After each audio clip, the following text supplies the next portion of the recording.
Not that we would have left sooner, but we were going to leave with dignity and strength. Instead, we lost 13 great soldiers. I know their families. You know, Biden and Kamala would never call the families, not even one little phone call. I don't think they really wanted to hear from them in the end. But they wouldn't call. 13 great people were lost. Many people lost the legs, the arms, the face was just horrifically injured and obliterated in some cases. Nobody ever talks about them. I talk about them all the time because those people, I mean, they're going to suffer for the rest of their lives. It's so sad. What happened at Afghanistan, and because of that, by the way, Putin looked, he said, oh, the U.S. is a paper tiger. I guess I can finally go into Ukraine because it's the apple of his eye. Always was. He told me, no, I love it. I mean, he loved it, right? He loved it. He wanted it, but he would have never done it with me. Zero chance, zero chance. So sad, so sad. So many things have happened.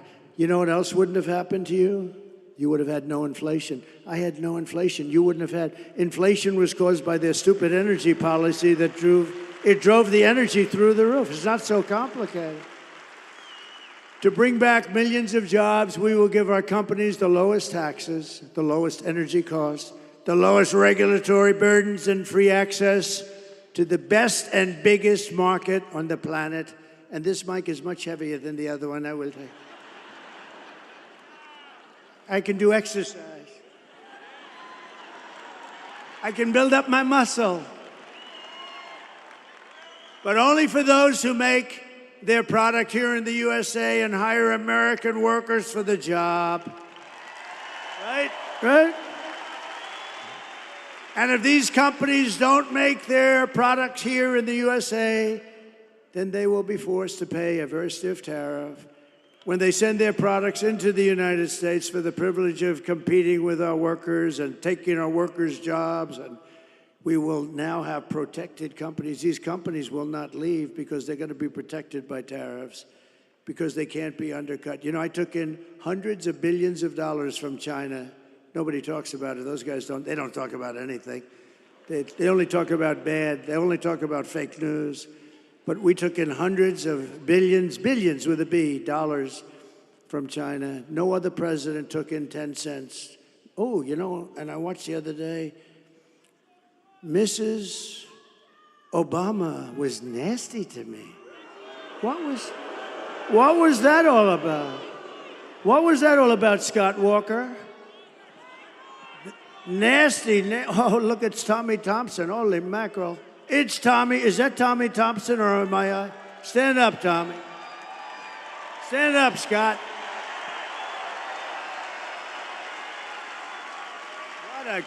What a couple of real pros, good guys. But Tommy, I got along with him great. You know, in 2016, I wanted to win Wisconsin so bad. He said it's not doable. He said, you are a very difficult state, but I won it. You know that. I did win it, despite your difficulty. I actually won it twice, but these are minor details. But, which everyone knows is actually. But Tommy Thompson, and he's a longtime governor, a longtime pro, and I said, what do you think, Tommy? I have a big meeting, and it's hard. You know, you have all these states, you want to go to the states, and he said, sir, you're wasting your time if you come to Wisconsin. I said, I don't feel that way, Tommy. I had like one of these deals, except with fewer people, to be honest. You know, we become more popular with time. But it was good, it was big. I said, I don't think so. He said, sir, I'm telling you, you're wasting your time. But here's what I'll do. I don't want you to go to Pennsylvania, go to Michigan, go to these places you have to win. Don't do it, sir. But here's what I'm going to do. I never forgot it. It was the weirdest thing. He said, sir, don't do it. But if I feel you can win it, or if I feel you're going to win it, if something happens over the next couple of months, I'll call you and you can do it then. I said, wow, that's a great idea. So 3 weeks go by and I get a phone call. They said, sir, there's a Governor Tommy Thompson on the phone. I said, who the hell is that? You know, you sort of forget. You sort of forget, right? You know, it's like you're focused on the. I said, well, it's like Tommy. So I said, hi, Tommy, how you doing? What's up? Sir, it's time for you to get in that little chopper and come right up to Wisconsin. You're going to win this sucker. He said, you're going to win it. And he was right, right? He was right.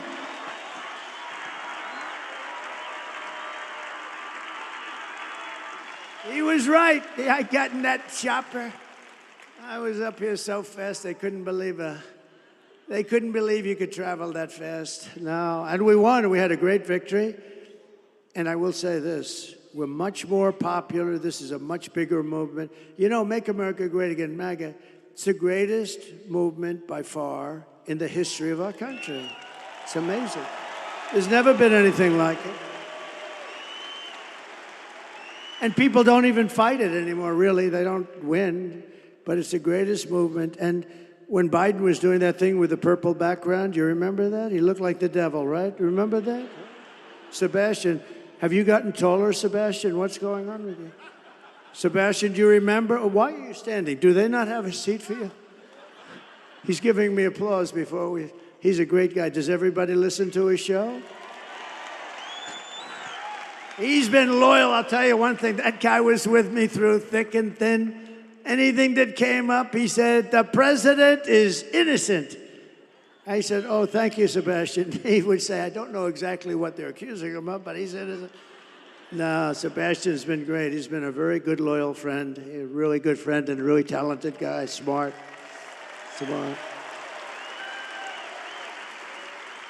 But we are now more popular. This is the weave, you know, a little weave, right? You know, they used to say, these are stupid people, they used to say, he rambled. I don't ramble. I do a weave. You know what a weave is? It's a story. And as you're telling the story, you realize that there's a little offshoot, go up here. But the key is then you have to come back.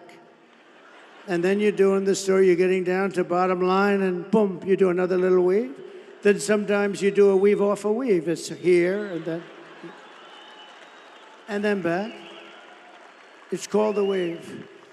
And one guy got it right, a writer. They said, Trump is a totally brilliant guy. He said, he's the most, I've never seen anything like, because you always have to end up in the right place, or then you're rambling, you know, then you're rambling. But no, I have a very fertile brain. But it's the weave, and we do it, and it covers a lot of territory. This way you tell one story, and you cover, really it's like 15 subplots, but you get down to the final answer. And actually, they're starting to say it. You know who said it? Do you know who said it? Rogan. Did anyone see that? What a nice guy. What a good guy. Because that's called long form. Joe Rogan, that's called long form. So you're with him and you're talking, and you don't have to rush your answer and cram it in, right? I like the way, by the way, 60 Minutes, see this part of the weave too. I like the way 60 Minutes, in order, because she doesn't do a weave. She doesn't know where the hell she is.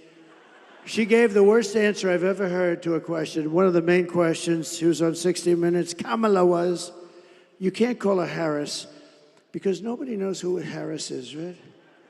Have you seen Harris lately? Who the hell is Harris? So you call her Kamala.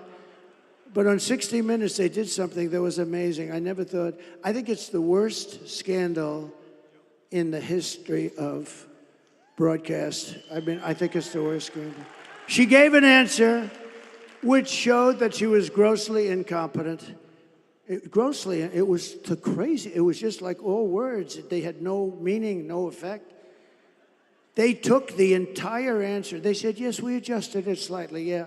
They took the entire answer out, threw it away, and they took an answer down here that had nothing to do with it and put it, which was still crappy, but at least you could make a case. So they took the answer out and they put in a new answer. And I said, that's terrible. It's part of the news division. They get free licensing. They're worth billions, by the way, but the government brilliantly gives it to them for nothing, and they're all crooked.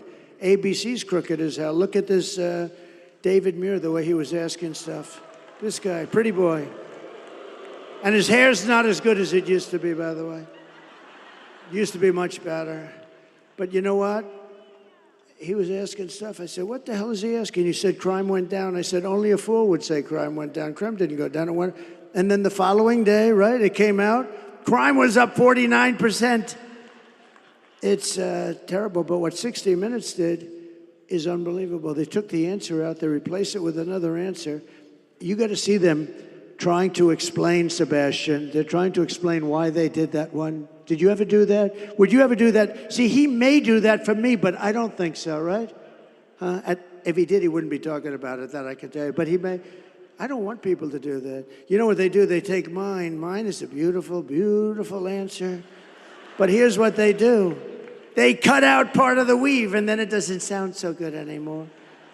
But what 60 Minutes did, and CBS, I think the license should be taken away from CBS. And I think that 60 Minutes should be forced to either close or take a very extended stay. And I'll tell you what, if a conservative broadcaster ever did what they did, it would be the end of their lives. Everybody would be in jail. Everybody would be in jail, what they did. And so in honor of you, we sued them yesterday for a lot of money.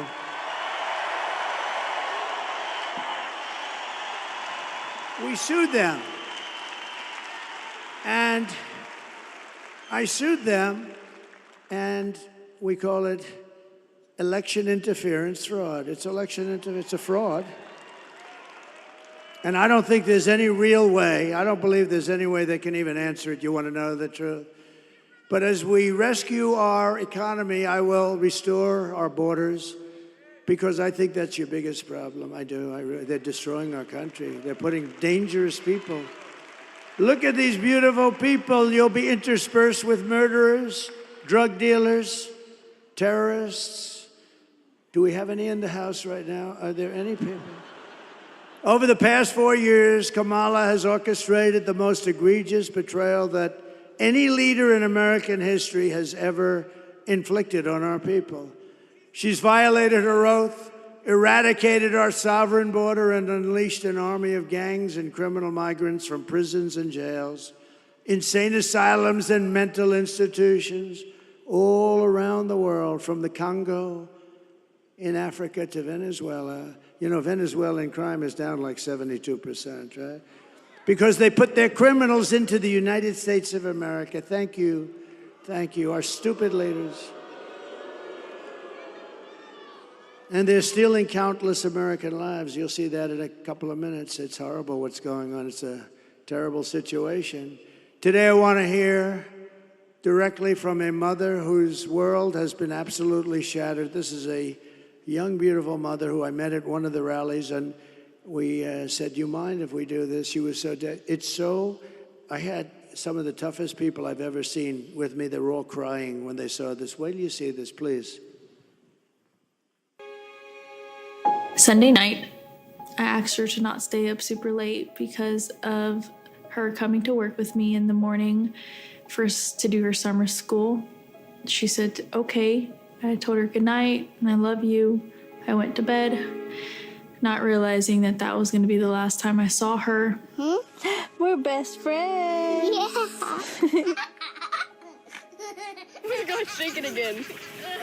I woke up to notice she wasn't in her bed. I'm in my heart trying not to lose my mind because I don't know where she is. I finally remembered her phone had a location on, and her phone was pinging just 2 minutes down the road, right behind the skate park. I start driving to the direction the phone was being pinged at, and I see a couple cop cars with lights on. I see yellow tape. And immediately my heart drops and sinks to the bottom of my stomach. My daughter's hands and ankles were both bound. She was strangled to death, left with no pants. And I know in my heart, she fought incredibly hard. She was not going down without a fight. We begin with two men we're learning are charged with capital murder tonight, accused of killing a 12-year-old girl. Police say these men strangled her before dumping her into that creek. Both men were in the country illegally. Apprehended, then released by Border Patrol less than 3 weeks before Jocelyn's death. The men accused of killing Jocelyn Nungare are affiliated with the gang known for brutal violence. Kamala Harris was in charge of immigration in our borders. If we had better border policies and not open borders and not these catch and release policies, I truly believe this all could have been prevented. Under her being vice president of this country, my daughter's life was ripped away from her. She had her entire life ahead of her. Happy birthday, dear Jocelyn. My daughter is 6 feet in the ground based off of policies that she allowed to keep. Kamala Harris did have one job, and she not only failed, not me, she failed my daughter. She failed Jocelyn. You know, she was only 12. President Trump reached out, gave me his sincerest condolences as not a former president, but just as a father, someone who cares. I believe Donald Trump needs to be back in office. I can at least know that my next child will be safe in this country.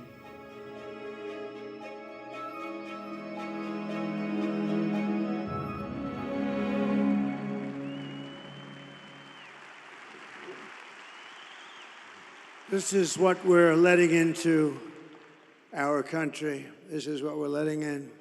And you could take that scene and multiply it times thousands, whether it's on highways, whether it's just shootings, plane shootings. These are rough people, rough people. And we can't take it. And it's the worst thing that's happening to our country. I think it's the worst thing that's happened to our country in decades. Nobody's ever even imagined a thing where other countries will take their prisons and open them and drop everybody, thousands of their prisoners. You know what they saved by doing that? And I know most of the heads of these countries. It's like they can't believe they got away with it. And as soon as I heard we were going to have open borders, I said, I know immediately that that's what's going to be done. They're opening their jails and their prisons and their mental institutions, and they're becoming empty. Some are already empty. But all over the world, this isn't just in South America. It's not just Guatemala, Mexico, Honduras. You know, you think in terms of a little close. These are all over the world. Big in the Congo, big. They're sending them over, big, tough. They're tough, and they're mean, The day I take the oath of office, the migrant invasion ends and the restoration of our country begins.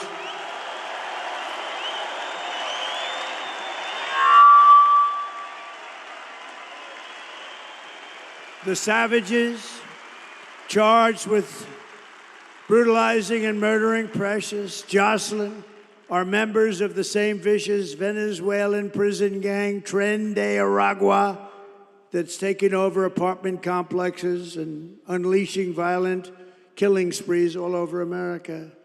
All over America, think of it. They're in Colorado. I think Colorado's going to vote for Trump. You know what they did?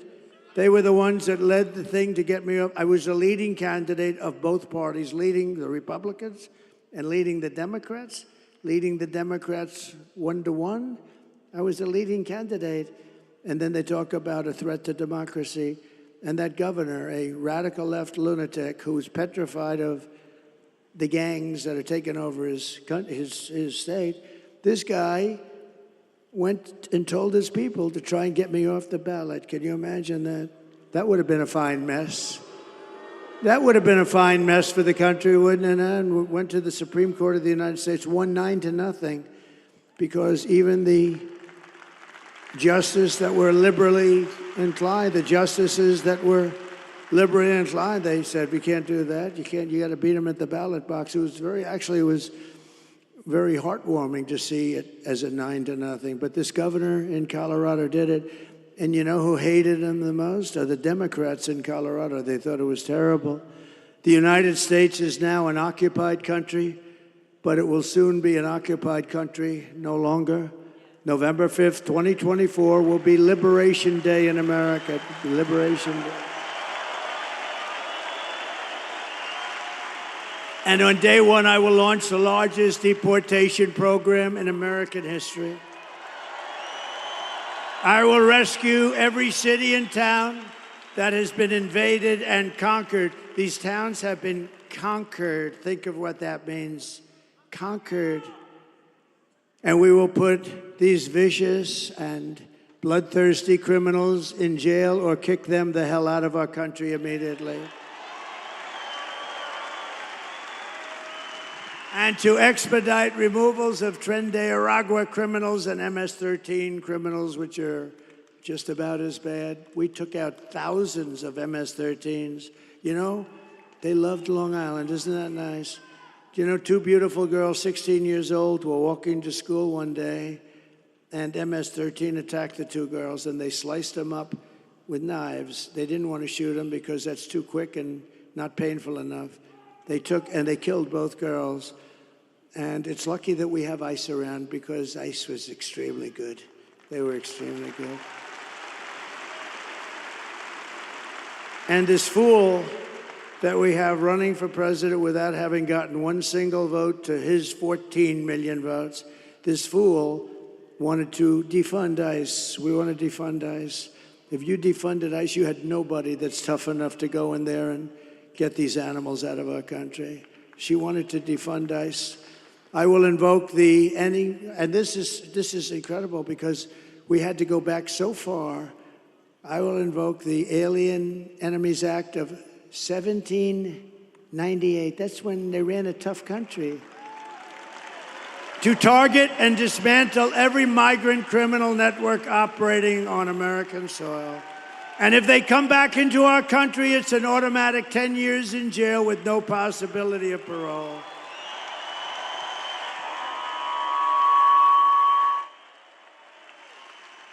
And I am hereby calling for the death penalty for any migrant that kills an American citizen or a law enforcement officer.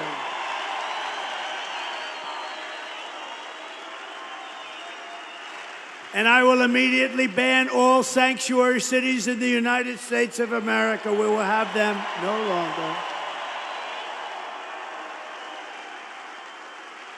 And despite all the damage she has caused, Kamala has spent the final week of her campaign comparing her political opponents to the most evil mass murderers in history. You know that, right? All of us, you, me. 2 days ago, Joe Biden called our supporters garbage. He called them garbage. That's worse than deplorables, isn't it? Remember Hillary? How did that work out with deplorables? Well, garbage is working out even worse for him. They called you, all of us, garbage. We're garbage. And I believe we have 250 million people. I believe we have most of the country is about making America great again. And my response to Joe and Kamala is very simple. You can't lead America if you don't love Americans. You just can't do it. It doesn't work.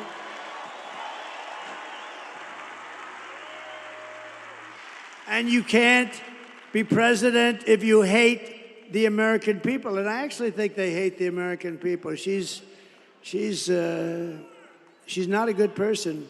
You know, her help, 95% of her help left. You know, when she was in the DA's office in California, she made everybody stand at attention when she walked in. Good morning, madam. Good morning, they were told to say. Good morning, Madam District Attorney. Stand up at attention. She's not a good person. Kamala's closing message to Americans is that I believe she hates you. I do believe that. I do believe that. My closing message is that I love America, and I'm inviting you to join us in building an extraordinary future for our nation.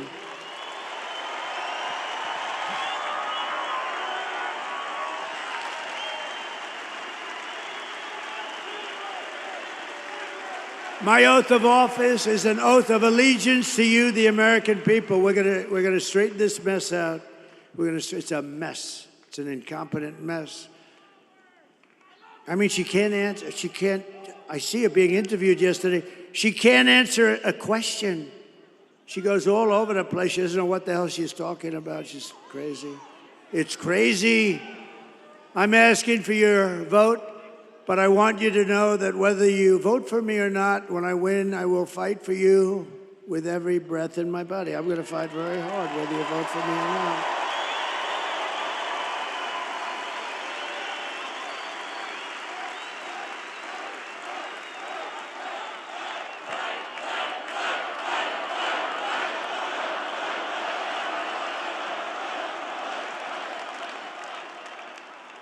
I took a lot of heat about 2 months ago because I said, I think women like me. I do. I think the suburban housewives like me. I do. I think it's a con job by these people. I think it's a lot of crap. But I think they do. And I said, I think they like me because they know I'm going to protect them. And they said, oh, it's such a horrible thing. I said, no, I want to protect the women of our country. I want to protect them in many ways. But some of the ways are suburban housewives. They say don't like me. I think they do like me because thank you. She say, I love you. No. Where do you live? What part of Westchester do you live? Oh, well, that's nice. Illinois.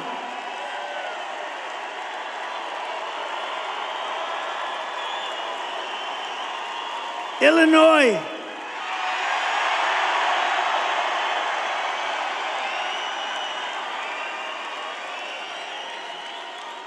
You may have the worst governor in the entire country.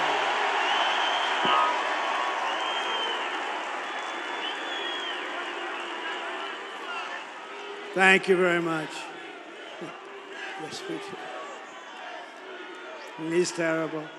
They threw him out of the family business, so he decides to run for governor. I know the Pritzker family very well. I was partners with them, actually. They have some good people, but they threw him out because he was not very good, and he ends up running for governor because he's got money, but he's terrible. But I'm not allowed to use the fat word. That's the other word you cannot use. You are not allowed to use the fat word, so I will not do it, but that guy is disgusting. Everything Kamala says is a lie. Her entire campaign is one hoax and slander after another. But the more they lie, the more they smear, the more you need to get out and vote. We're going to get rid of these people. We're going to get rid of them fast, right? The only way to stop the lies is to swamp them. We got to swamp them with that vote. It's true. Kamala has no vision. She has no ideas. She's got no brain power. She's got no solutions. All she can talk about, did you see it the other night? All she can talk about is Donald Trump, Donald Trump, Donald Trump. Good evening, everyone. Tonight, I will speak about Donald Trump. Donald Trump, Donald Trump, Donald Trump, Donald Trump, Donald Trump, Donald Trump, Donald Trump, Donald Trump, Donald Trump, Donald Trump, Donald Trump, Donald Trump, Donald Trump, Donald Trump, Donald Trump, Donald Trump, Trump.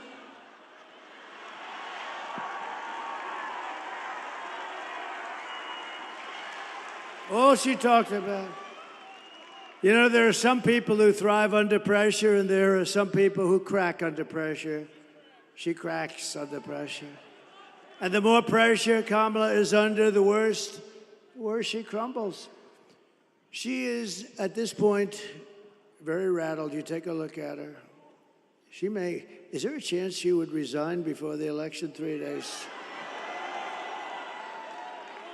I actually think they should have left Joe. I think he would have done just as well, maybe better.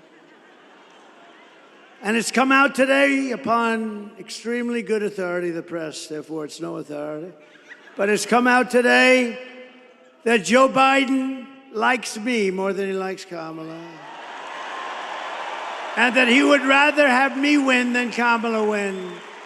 Because they took away his presidency. It's the first time in the history of the presidency they stole the presidency from him.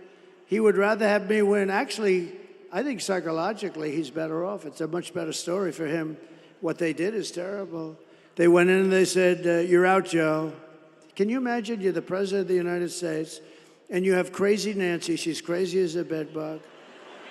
Crazy Nancy, who had a lot of Visa stock, And she sold it one day before it was announced that Visa's under major investigation. And the fake news doesn't do anything about it. And then you have Kamala, who couldn't do an interview with Joe Rogan, who frankly is very fair. I call him tough but fair, but he's great guy. You know, we had the largest, it was the biggest interview. He did me last week, as you might have heard. The biggest interview that he's ever done in terms of hits. Over 100 million, much more than 100 million. How much? Like 100. Where's TikTok, Jack? He knows everything. There's TikTok, he's a TikToker. You know, if they're 20 years old and they work, I have a guy, TikTok Jack. When they turn 20, they're finished in that business. No, they're too old, much too old. Then you get sued for age discrimination. If she can't handle an interview, then she can't handle certainly President Xi of China. President Putin, he would have never done it. She can't handle anything, but she's not equipped for that. She's not a president. She'll get overwhelmed, meltdown, and millions of people will die. You're going to die. This is not a charity event. This is an election for the biggest and toughest job anywhere in the world. This is the toughest job in the world. With the most at stake, right? So do you want to lose your life savings because we put a weak and foolish and incompetent person in the White House? I don't think so. Do you want to lose your job and maybe your house and pension because Kamala has the economic understanding of a child? The presidency is a job held by Teddy Roosevelt, Abraham Lincoln, Dwight Eisenhower, George Washington, and even Ronald Reagan. People of strength and intelligence. People that have a leadership quality.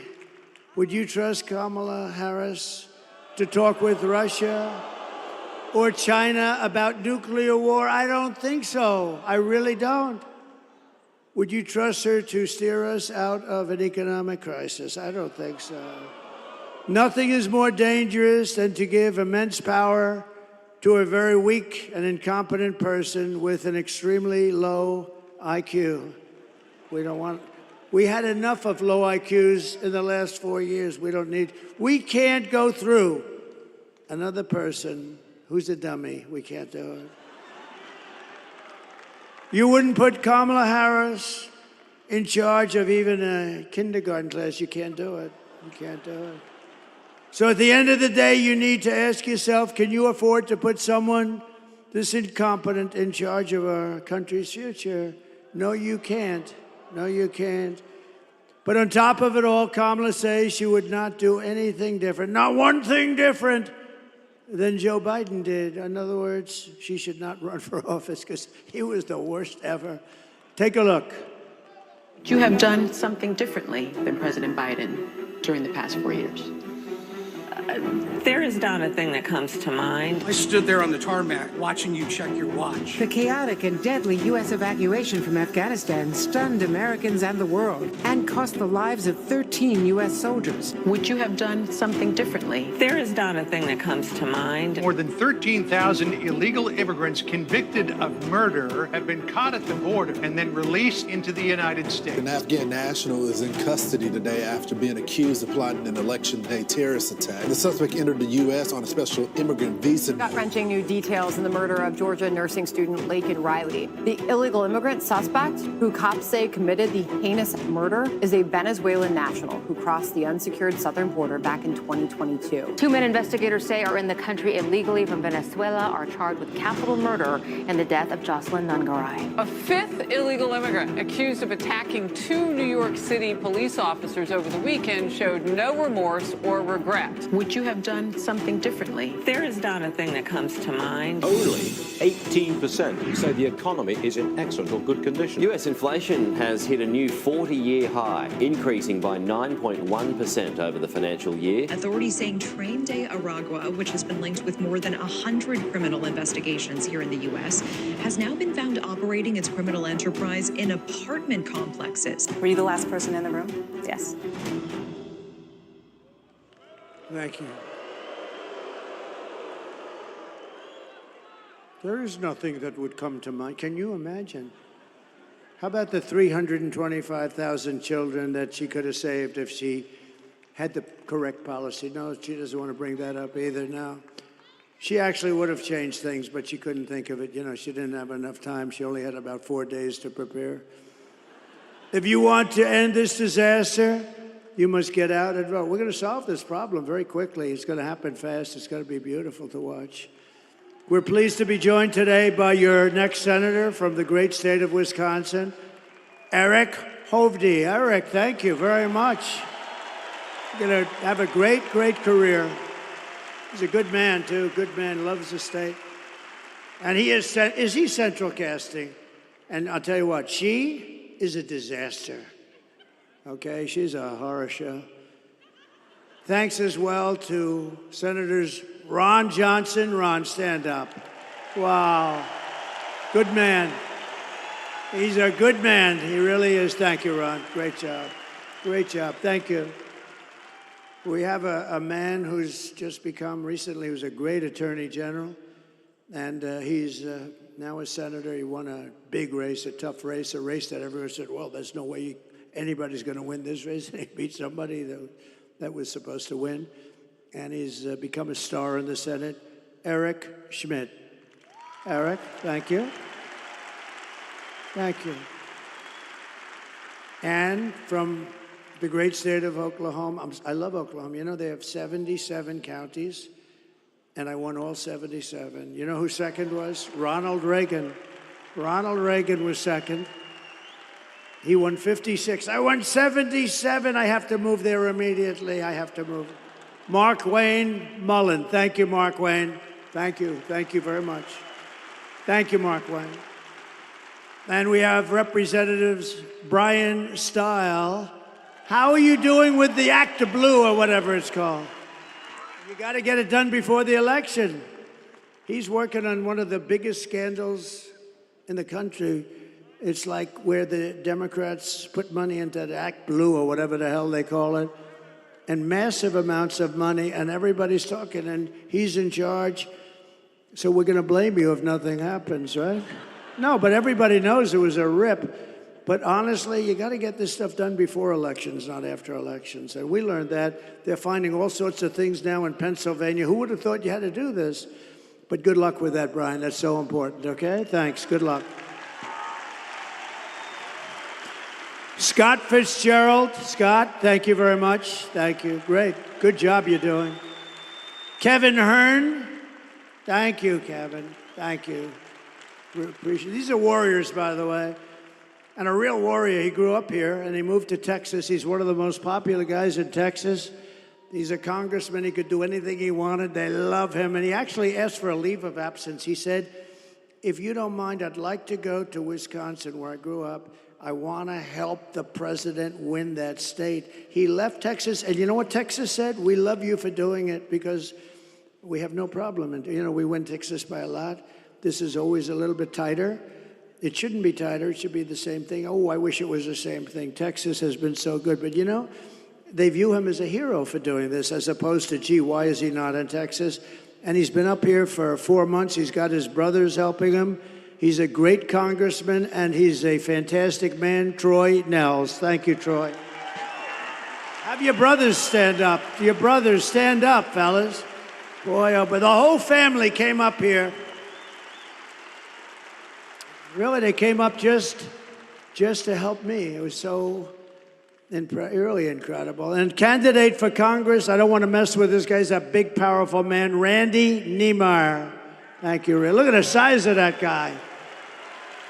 I met him backstage, Scott. I met him, and I said, wow.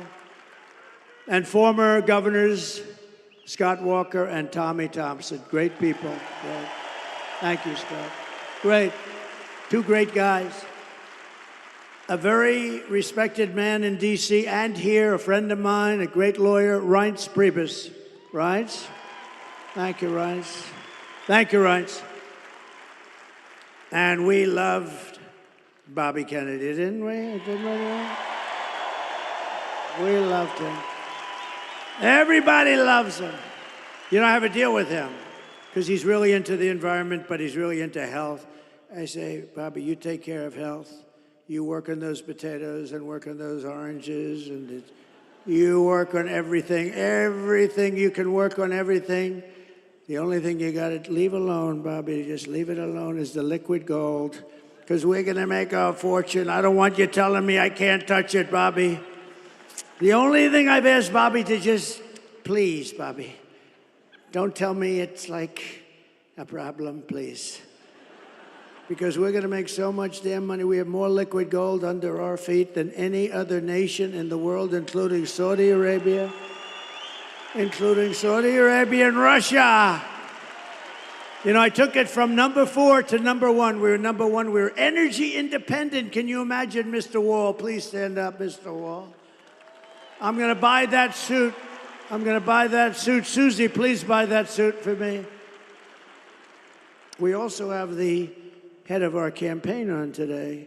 And other than this microphone, she's done an unbelievable job this year. Unbelievable. It's the best run campaign. People say, well, actually, to say it's the best run campaign, you got to win. So let's say, do you mind if I wait about 4 days? But Susie Weil, she's incredible. Incredible. You know who's her father? You know, I believe in this stuff so much. Pat Summerall, right? Great announcer, great football player, great announcer. Look, he's going, wow, that's very impressive. But no, we believe in genetics a little bit, right? But Susie's done an incredible job. And thank you, Susie. You really have. And Chris and everybody else, right? Thank you, everybody. Appreciate it. Former small business administrator, Jovita Carranza. Thank you, Jovita. Jovita. Thank you, Jovita. Did a good job. And Sebastian, we want to thank you very much. You are really Sebastian Gorka, everybody. And a man who I think is going to bring us home, GOP Chairman Brian Schimming. Thank you, Brian. What a good job you're doing.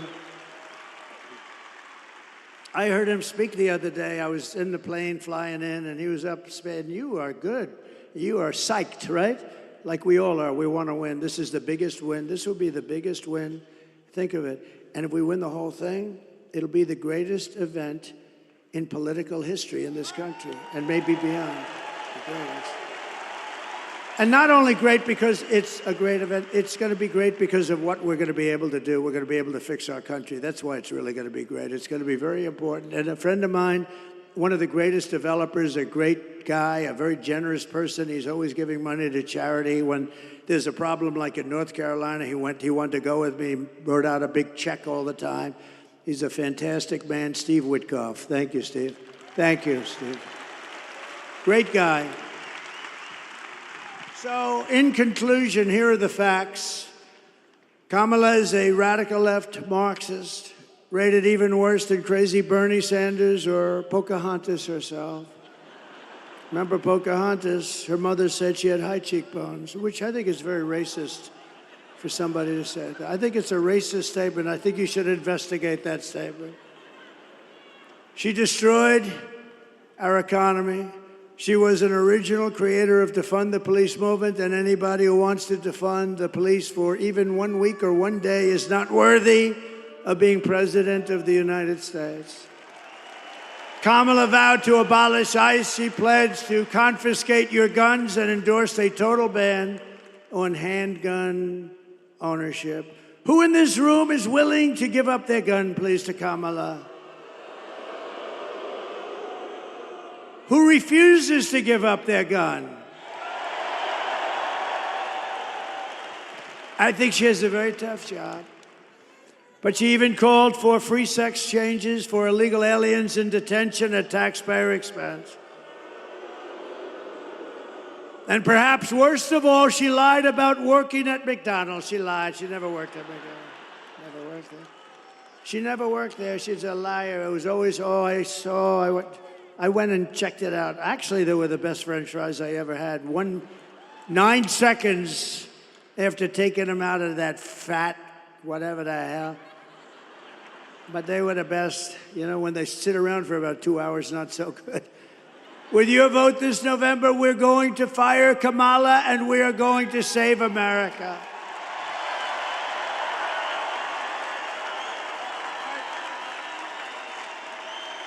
We will cut your taxes, end inflation, slash your prices, raise your wages, and bring thousands of factories back to America and back to a place called Wisconsin.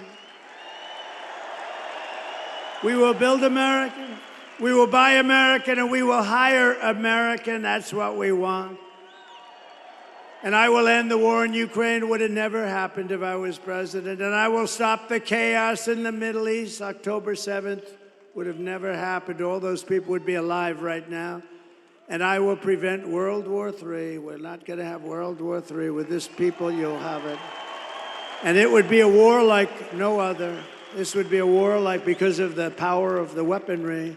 We will crush violent crime and give our police the support, protection, resources, and respect that they so dearly deserve.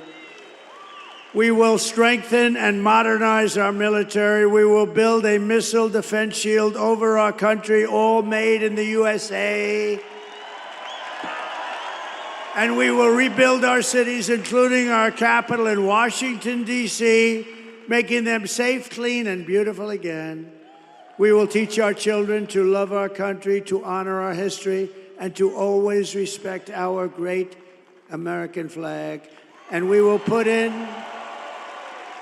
a bill into Congress. They say it's unconstitutional. I don't know why, but we're going to protect our great American flag. Anybody burning the American flag or destroying our American flag gets 1 year in jail. Thank you very much.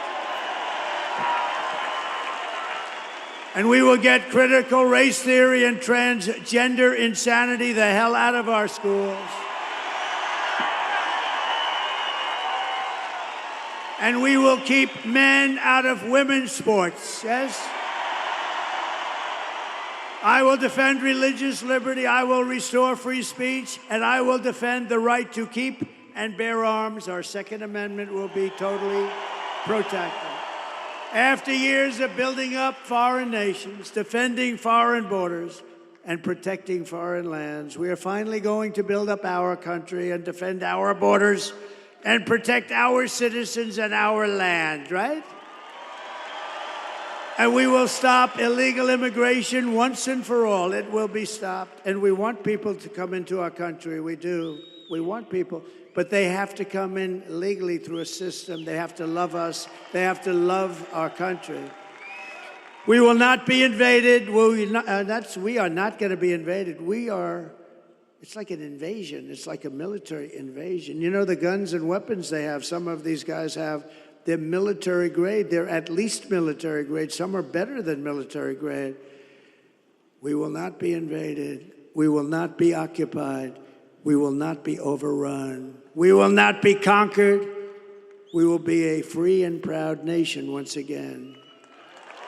Everyone will prosper. Every family will thrive. And every day will be filled with opportunity and hope. And it will be more than anything else. It will be filled with a thing called the American dream. We're going to have the American dream back. But for that to happen, we must defeat Kamala Harris and stop her radical left agenda with a landslide that is just too big to rig. So you need to get out and vote. For the past 9 years, we have been fighting against the most sinister and corrupt forces on earth. They are corrupt, sinister, horrible people. Horrible people. With your vote in this election, you can show them once and for all that this nation does not belong to them. This nation belongs to you. All of you belongs to you. It belongs to you. It was hardworking patriots like you who built this country. And 4 days from now, it is hardworking patriots like you who are going to save our country. You're going to save our country. And I would love to see you do it because you deserve it. You've been very loyal to me. I won all my primaries here. I won everything here. I had a little slip up with some bad things that happened in one election, but you know, everybody understands it. And we just had tremendous success here. I have so many friends here, incredible people. And remember, when you're about to press that lever, and I told you this before, Everybody wanted that damn boat contract to build like 28 destroyer-type boats. And I'm a very visual person, so I took the thing that was designed, which wasn't that beautiful, and I took the bow of the boat and I reshaped it with them, with the yard. Right? You know the yard we're talking about. Great yard. That's correct. Thank you very much. And I took it and I said, no, you got to have a little more point. You got to see this thing. It looks like a yacht with lots of guns on it, and they've done a great job. And everybody wanted it. Every state wanted it. Some of them won't even talk to me still. But I wanted that one of the biggest contracts, right, Ron? That was one of the biggest contracts. And Ron helped me a lot. And I wanted it to go to Wisconsin. And it went to Wisconsin, and they're building their little hearts out. So when you're ready to press that lever, Sebastian, remember that beautiful boat. Remember the yacht with guns all over it.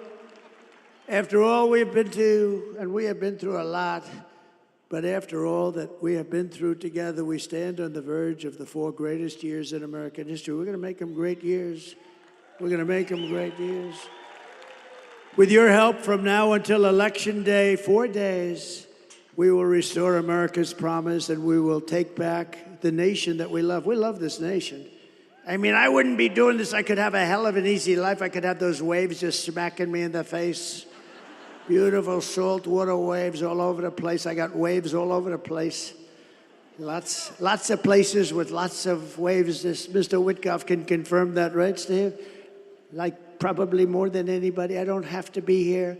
But if I had my choice, I'd rather be right here with a broken down shit microphone in Wisconsin.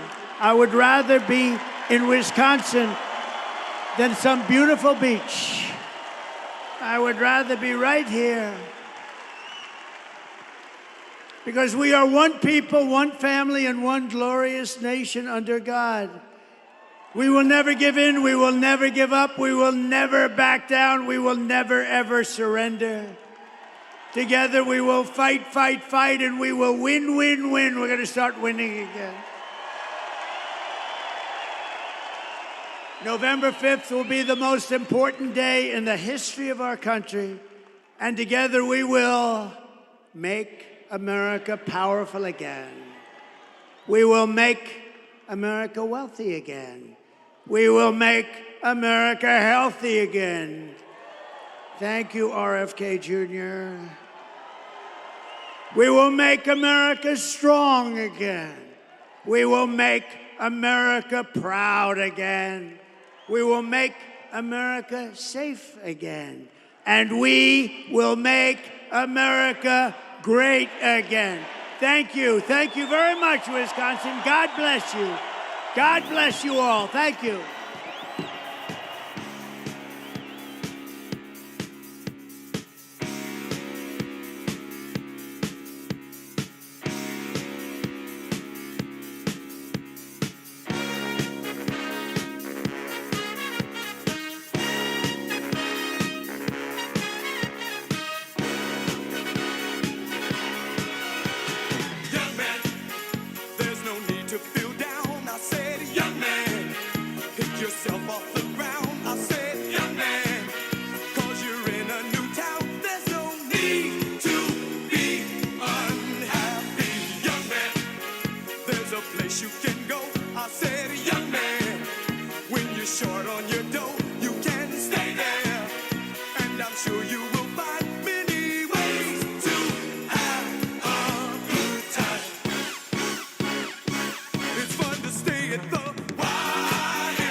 was once in your shoes. I said I was down and out with the blues. I felt no man cared if I were alive. I felt the whole world was so tired. That's when someone came up to me and said, young man, take a walk up the street. It's a place there called the YMCA. They can start you back on your way. It's fun to stay at the YMCA. It's fun to stay at the YMCA. They have everything but your mental enjoy. You can hang out with all the boys.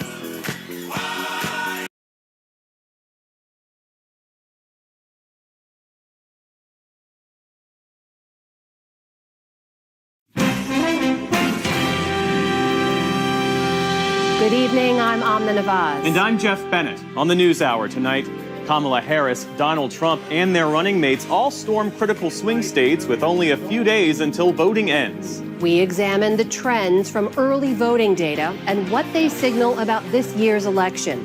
And the growing political divide over whether to trust election results, despite no evidence that the vote has been compromised.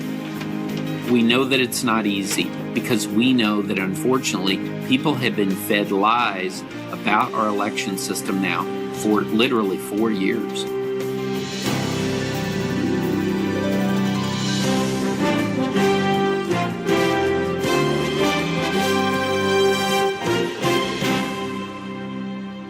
Major funding for the PBS NewsHour has been provided by the ongoing support of these individuals and institutions, and friends of the NewsHour, including Jim and Nancy Bildner, and the Robert and Virginia Schiller Foundation, the Judy and Peter Bloom Kovler Foundation, upholding freedom by strengthening democracies at home and abroad.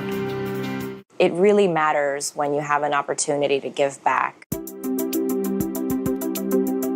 Being part of something that's bigger than myself, that's what brings me happiness. Being able to integrate your professional career with some of these other things that are important to you, it's critical to be happy at the end of the day. You know, this is our community too, and we want to participate and give back to it. People want those opportunities to make an impact and a difference.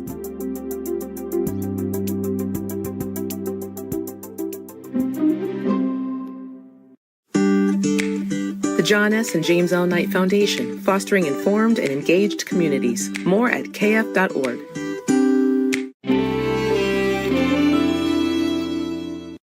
And with the ongoing support of these individuals and institutions.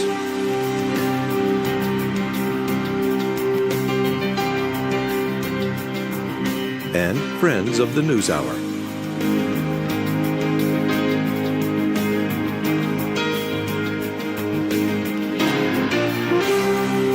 This program was made possible by the Corporation for Public Broadcasting and by contributions to your PBS station from viewers like you. Thank you.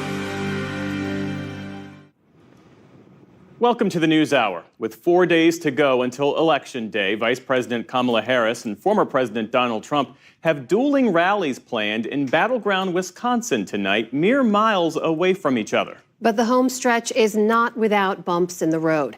Today, foreign threats of election interference sprang up in another swing state of Georgia. But we begin tonight in Michigan with Trump's latest stop on the campaign trail. Laura Barone-Lopez begins our coverage. Donald Trump rounding the final lap of his third presidential campaign today, sticking with his anti-immigrant closing message. All those people that illegally come across the border with their open border policy are taking the African-American jobs away. The former president rallied in Warren, Michigan this afternoon, after stopping at a cafe in Dearborn, where he doubled down on comments he made last night. In Glendale, Arizona, he sat down with a controversial ally, former Fox News personality Tucker Carlson. At the center of their conversation, one of Trump's most outspoken Republican critics. Is it weird for you to see Liz Cheney, that'd be Dick Cheney's repulsive little daughter, running against you with Kamala Harris? Liz Cheney, the former Wyoming representative, crossed party lines to endorse and campaign for Kamala Harris. Trump talked about Cheney in violent and threatening terms. The reason she couldn't stand me is that she always wanted to go to war with people. His daughter is a very dumb individual, very dumb. She's a radical war hawk. Let's put her with a rifle standing there with 9 barrels shooting at her, okay? Let's see how she feels about it. You know, when the guns are trained on her face. This must be disqualifying. Today, Harris told reporters Trump's rhetoric is dangerous. Representative Cheney is a true patriot who has shown extraordinary courage in putting country above party. Trump is increasingly, however, someone who considers his political opponents the enemy, is permanently out for revenge, and is increasingly unstable and unhinged. In a post on X, Cheney gave a cautionary response, writing, quote, "This is how dictators destroy free nations." Arizona's top prosecutor is reportedly investigating whether or not the remark crosses into a death threat under state law. That kind of rhetoric from Trump, in addition to his racist Madison Square Garden rally, has battleground voters who only recently made up their minds breaking for Harris by double digits. That's according to a Harris campaign official's accounting of internal data. Harris is also in the Midwest today, making a final push with multiple stops in Wisconsin, her first in Janesville. We have just 4 days left. 4 days left. In one of the most consequential elections of our lifetime, and we have a lot of work still to do, but I know who's here. We like hard work. Yeah. Hard work is good work. Yeah. Hard work is joyful work. Yeah. And we will win. Yeah. Meantime, both vice presidential candidates were in nearby Michigan today. Harris's running mate, Governor Tim Walz, in Detroit. Folks, I get it. You're tired, you're stressed, you're ready for this thing to be over. There's one antidote to this, and it's the best one. Go out and vote for Kamala Harris to be president. That's it. To vote for Kamala Harris is to vote for more of the same. And Trump's partner on the ticket, Senator J.D. Vance, in Portage, before jetting off to North Carolina. It is a vote for more of the same incompetent and failed leadership. And I think the state of Michigan, we're going to vote for a change. In the final days, Trump's campaign has steadily ramped up lies about election fraud. It all comes as foreign adversaries are interfering. This video that circulated on X purports to show Haitian immigrants illegally voting for Harris in several counties in Georgia. U.S. intelligence officials said today the video was manufactured by Russian-influenced actors to, quote, raise unfounded questions about the integrity of the U.S. election and stoke divisions among Americans. Georgia's Republican Secretary of State, Brad Raffensperger, called the video of Haitians voting, quote, obviously fake, and urged Elon Musk and other social media leaders to take down such disinformation. On the campaign trail, it's full speed ahead before the polls close on Tuesday. Both candidates will end their nights in the Milwaukee area, the heart of the Badger State, where polls say it's a complete toss-up. For the PBS NewsHour, I'm Laura Barone-Lopez. Tens of millions of Americans across the country have already cast their ballots by absentee or early in-person voting. So what does this early turnout tell us? Let's turn to Lisa Desjardins for a look at the data. So Lisa, break it down for us. Where are we when it comes to early voting? We're in a really extraordinary moment when it comes to early voting. This nation has shifted over the last 20 years to today, this election, 47 states have early voting. There's only 3, New Hampshire, Alabama, and Mississippi, which do not have early voting. Let's look at the numbers, what we know right now.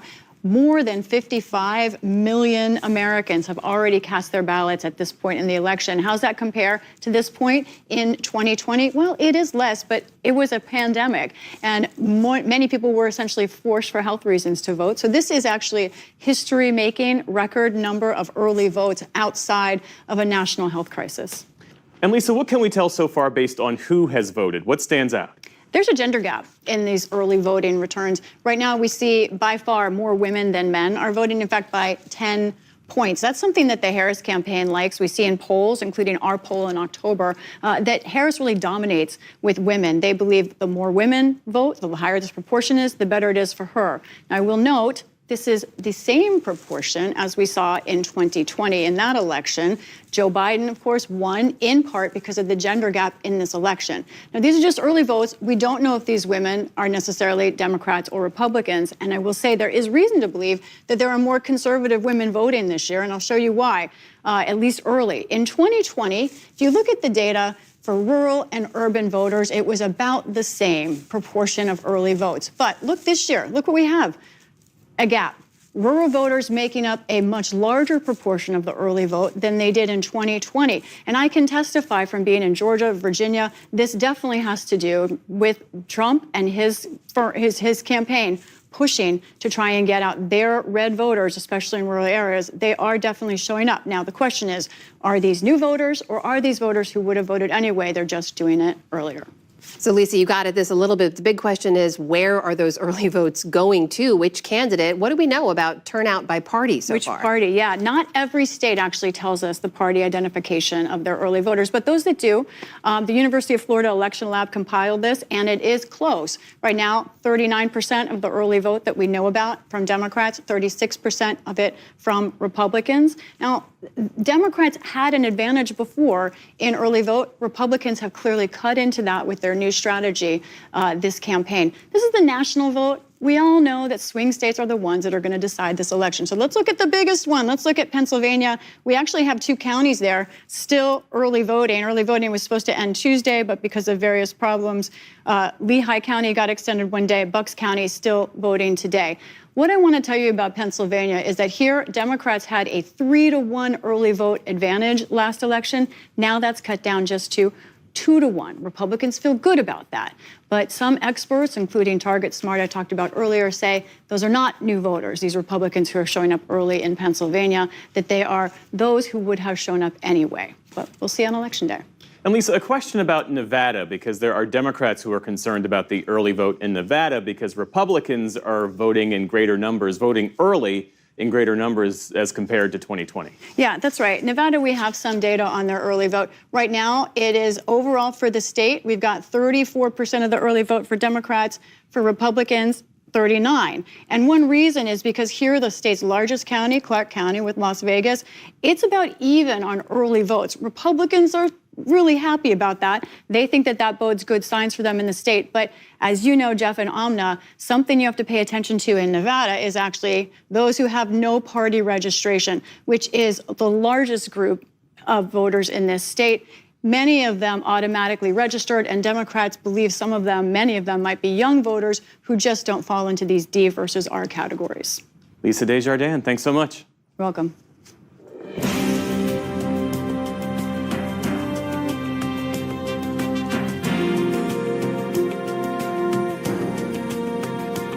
Top United Nations officials today called the situation in northern Gaza apocalyptic, an unusually stark warning as Israel enters the second month of an operation targeting the area where Hamas has regrouped. Nick Schifrin joins us now. So, Nick, what did this warning say?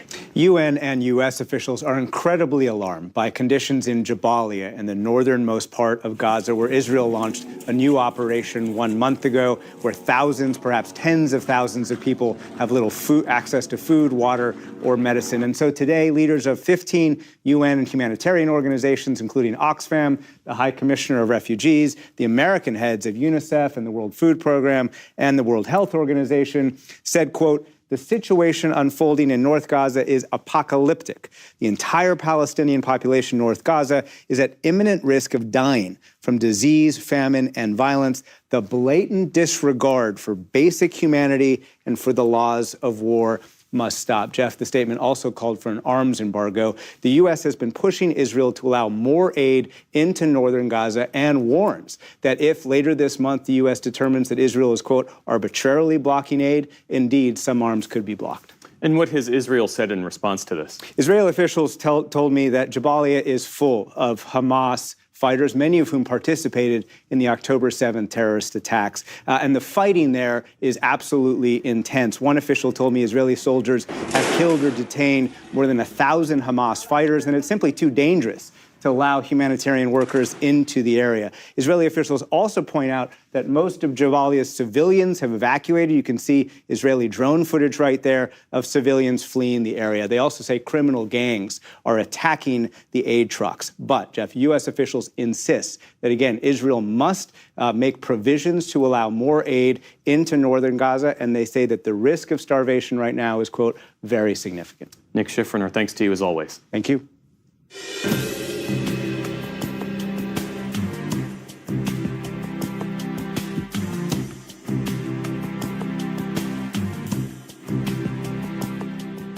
And we start today's other headlines with the state of the U.S. labor market. The nation saw much slower job growth last month in the final such report before next week's election. The Labor Department's monthly tally shows that the U.S. economy added just 12,000 jobs in October. That's down sharply from the 223,000 new jobs we saw a month earlier. Economists say the impact of recent hurricanes and corporate strikes are at least partly to blame. The unemployment rate, meantime, remained unchanged at 4.1%. Speaking in Philadelphia this afternoon, President Biden told union workers the economy remains strong thanks in part to them. I'm proud to be listed as the most pro-union president in American history. The middle class is growing. The middle class is growing. They're the best economy in the world right now because of you. Looking forward, the U.S. Federal Reserve is expected to cut interest rates for a second time next week as inflation has cooled dramatically since its recent peak in 2022. That comes even as consumers and voters remain frustrated by the nation's high prices. In Spain, the death toll from this week's flooding has spiked to at least 205, with many more still missing. It's one of Europe's worst disasters in decades and the deadliest in living memory in Spain. In parts of Valencia in the country's east, more than a year's worth of rain fell in less than 8 hours on Tuesday. The floodwaters that followed piled up cars and smashed infrastructure. Volunteers are working to help those affected, but for residents, the impact of the flooding will be lasting. Hay un montón de muertos. There are a lot of dead people. And what do you want me to say? No matter how much help we get, it is not enough. We need much more help, and no matter how much help comes, this is not going to be fixed in a month or two. We need a lot because it has done a lot of harm, and the harm is going to be fixed, but the people who have left won't come back. Authorities have rescued more than 4,500 people trapped by the flood so far. More rain is expected in the coming days. India's capital was shrouded by a thick layer of toxic smog today. New Delhi's air quality index plummeted to a reading of severe as smoke from firecrackers used to celebrate Diwali polluted the air. In many areas, levels of deadly particulate matter were 7 times the WHO's safety limit. Diwali is the Hindu festival of lights and one of India's most popular holidays. Authorities have banned the use and sale of traditional firecrackers in New Delhi since 2017, but people often ignore the rule. A U.S. district judge has rejected Elon Musk's bid to move a Pennsylvania lawsuit over his $1 million election giveaways to a federal court.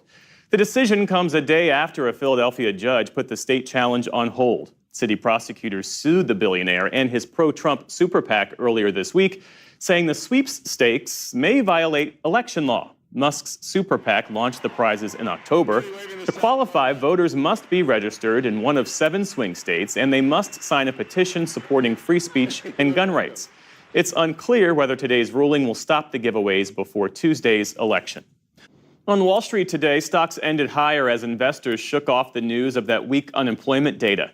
The Dow Jones Industrial Average added nearly 300 points on the day. The Nasdaq gained more than 140 points after steep losses earlier in the week.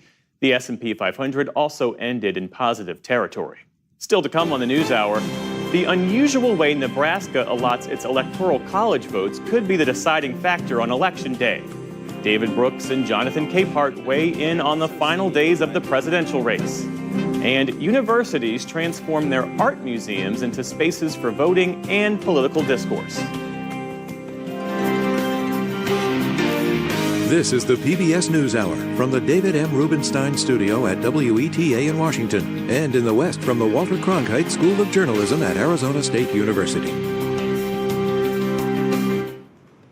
Returning now to our top story, the race for the presidency. Once the final votes of the 2024 campaign are cast and tallied, the final chapter of this election season may hinge on a blue dot far from any swing state battleground. Lisa Desjardins is back now with this report.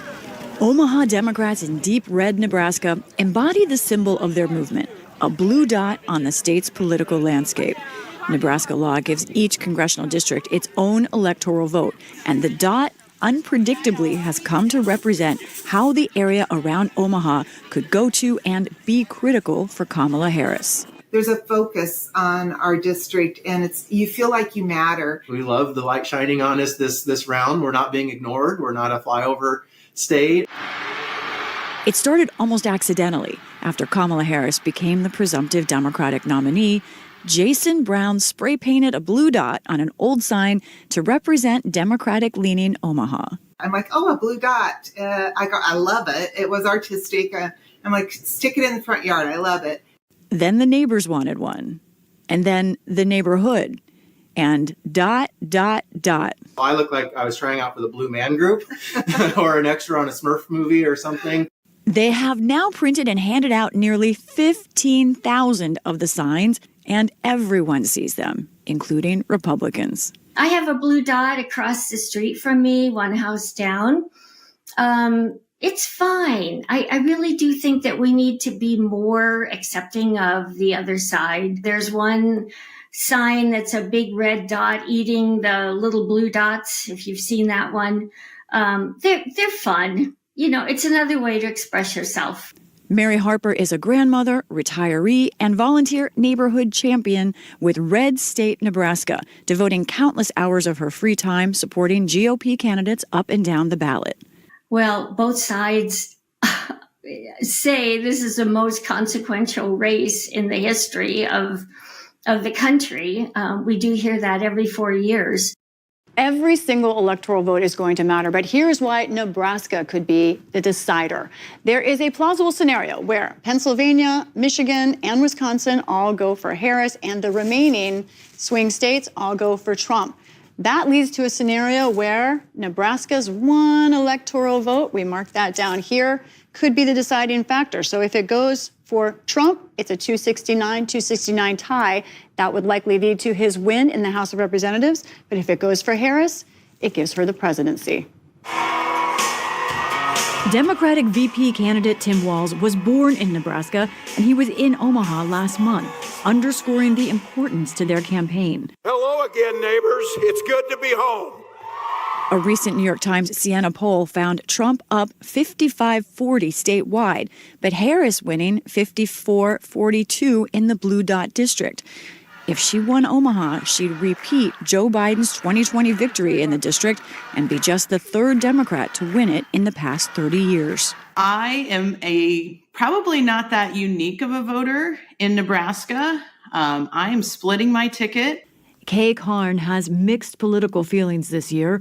She supported Nikki Haley, but left the Republican Party after Trump won the primary. She'll vote for Harris for president, and for Congress, the incumbent Republican, Don Bacon.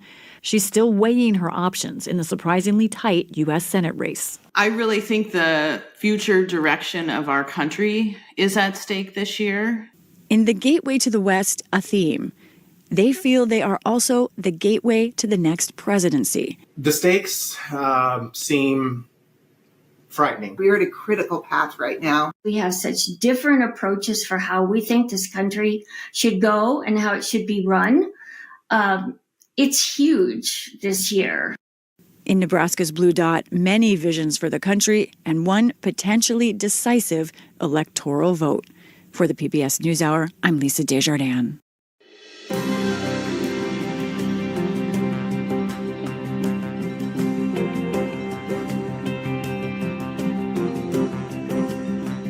A recent survey from the Pew Research Center found that more than 40% of Trump supporters don't believe next week's election will be run well, despite efforts by lawmakers and election officials to address their concerns since 2020.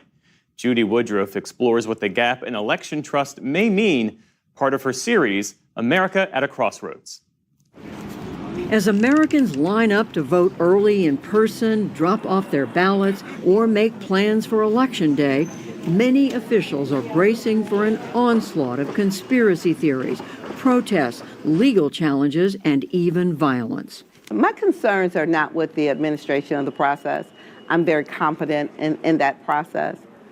But I am concerned and hopeful that our country will accept whatever the outcome of this election is. But we know that it's not easy because we know that unfortunately people have been fed lies about our election system now for literally 4 years. There have always been a few doubters. There have always been conspiracy theorists who worried about whether someone was rigging the count. Barton Gellman is a senior advisor at the Brennan Center for Justice, a nonpartisan think tank at New York University, where he's been studying how to protect democratic norms and institutions. Those were never very large numbers, in part because their political leaders did not validate those false concerns. That's changed, and it's had corrosive effects on confidence in the electorate.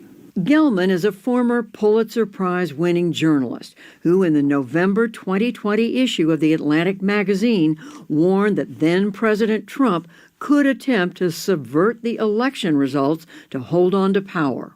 This is a fraud. On election night in 2020, Trump claimed victory well before counting had ended. We were getting ready to win this election. Frankly, we did win this election.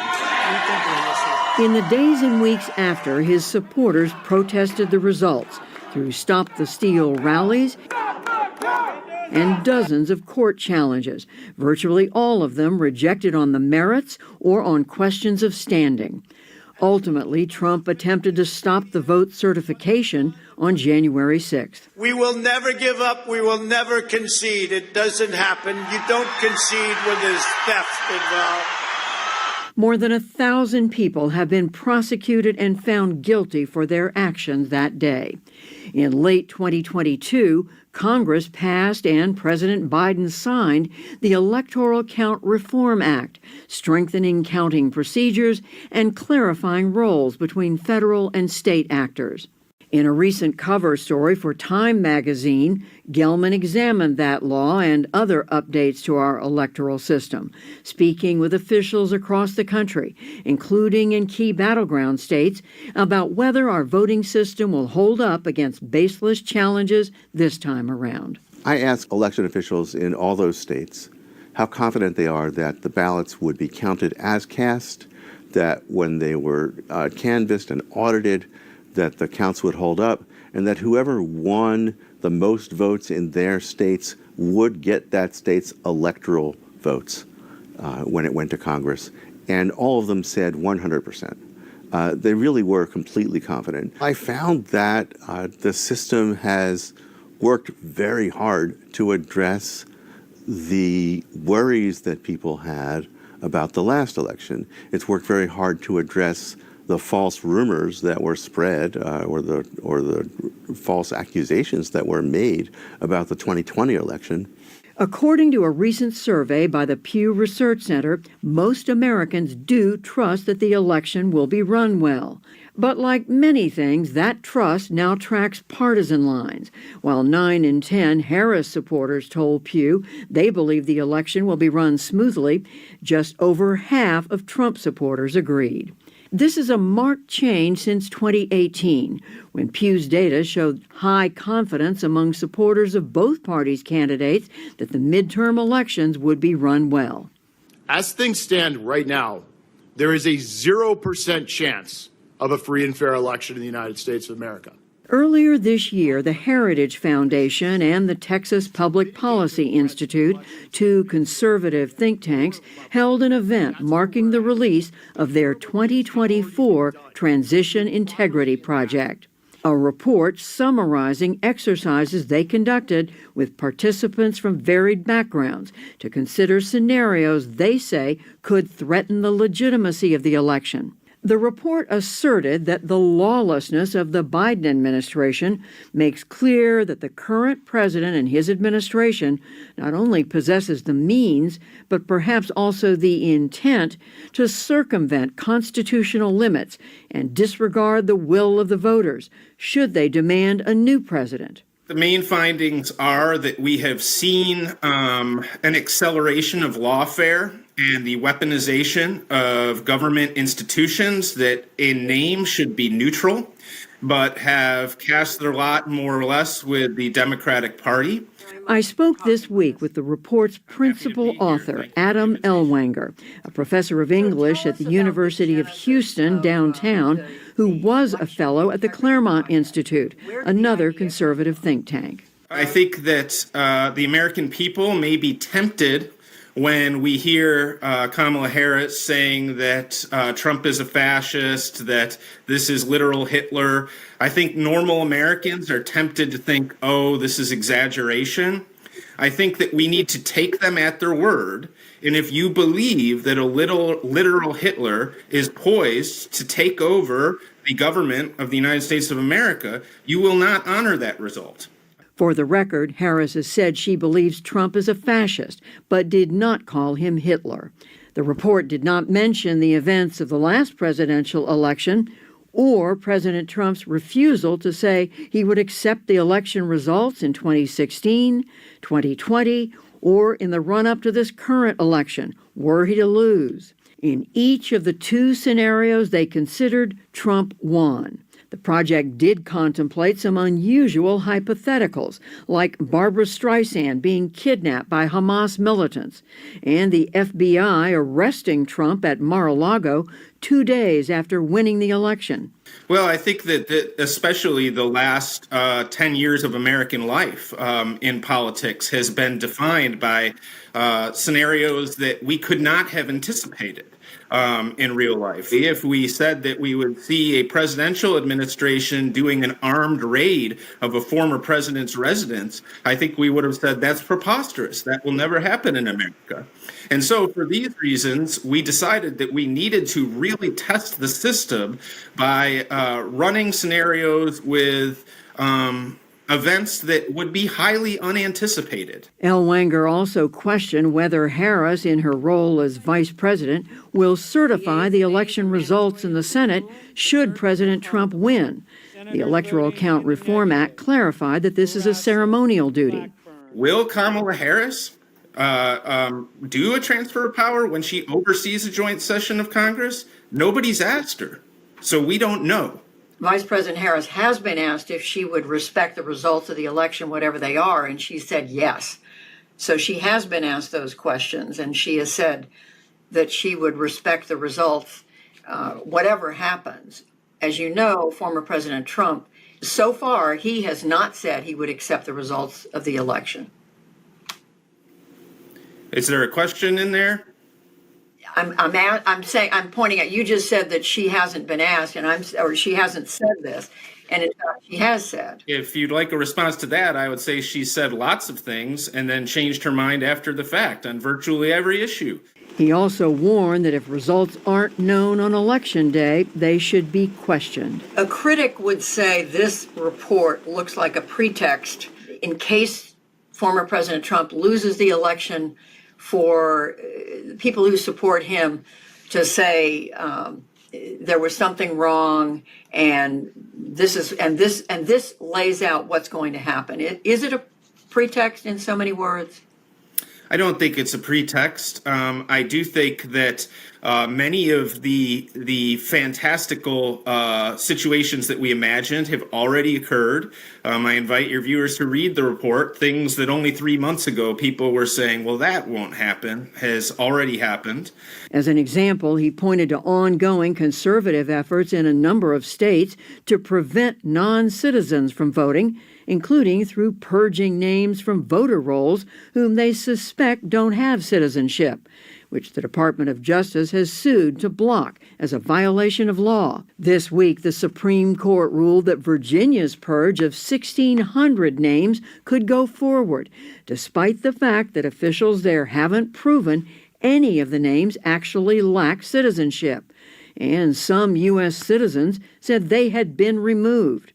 Stepping back, it is illegal for non-citizens to vote in federal elections, and studies have found almost no cases of it happening, despite the Heritage Foundation and other groups continuing to assert that it's an issue.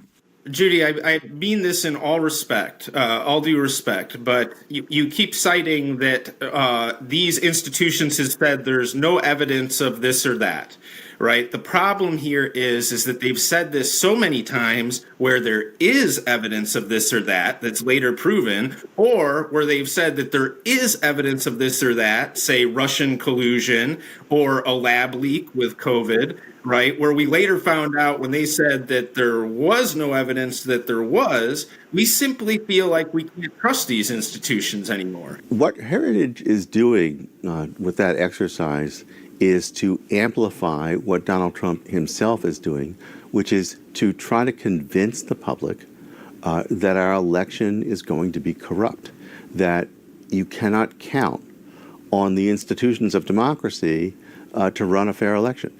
Returning to his own reporting, Bart Gellman says Americans should feel confident that official results will accurately reflect the outcome, but that getting to the result will also require patience. What's going to happen is that the votes will be counted. You'll get unofficial results early, then over a period of days, and in some cases over a week, you'll get a canvassed, audited, verified official result. And that's when litigation will be, coming into play. If Trump loses, he's going to try to overturn the election. And the system, I am confident, will block him. And the public should have confidence that when the system says who won the election, that tally is accurate and secure. Words of confidence and trust in a country where those are becoming rarer and more partisan notions. For the PBS NewsHour, I'm Judy Woodruff in New York.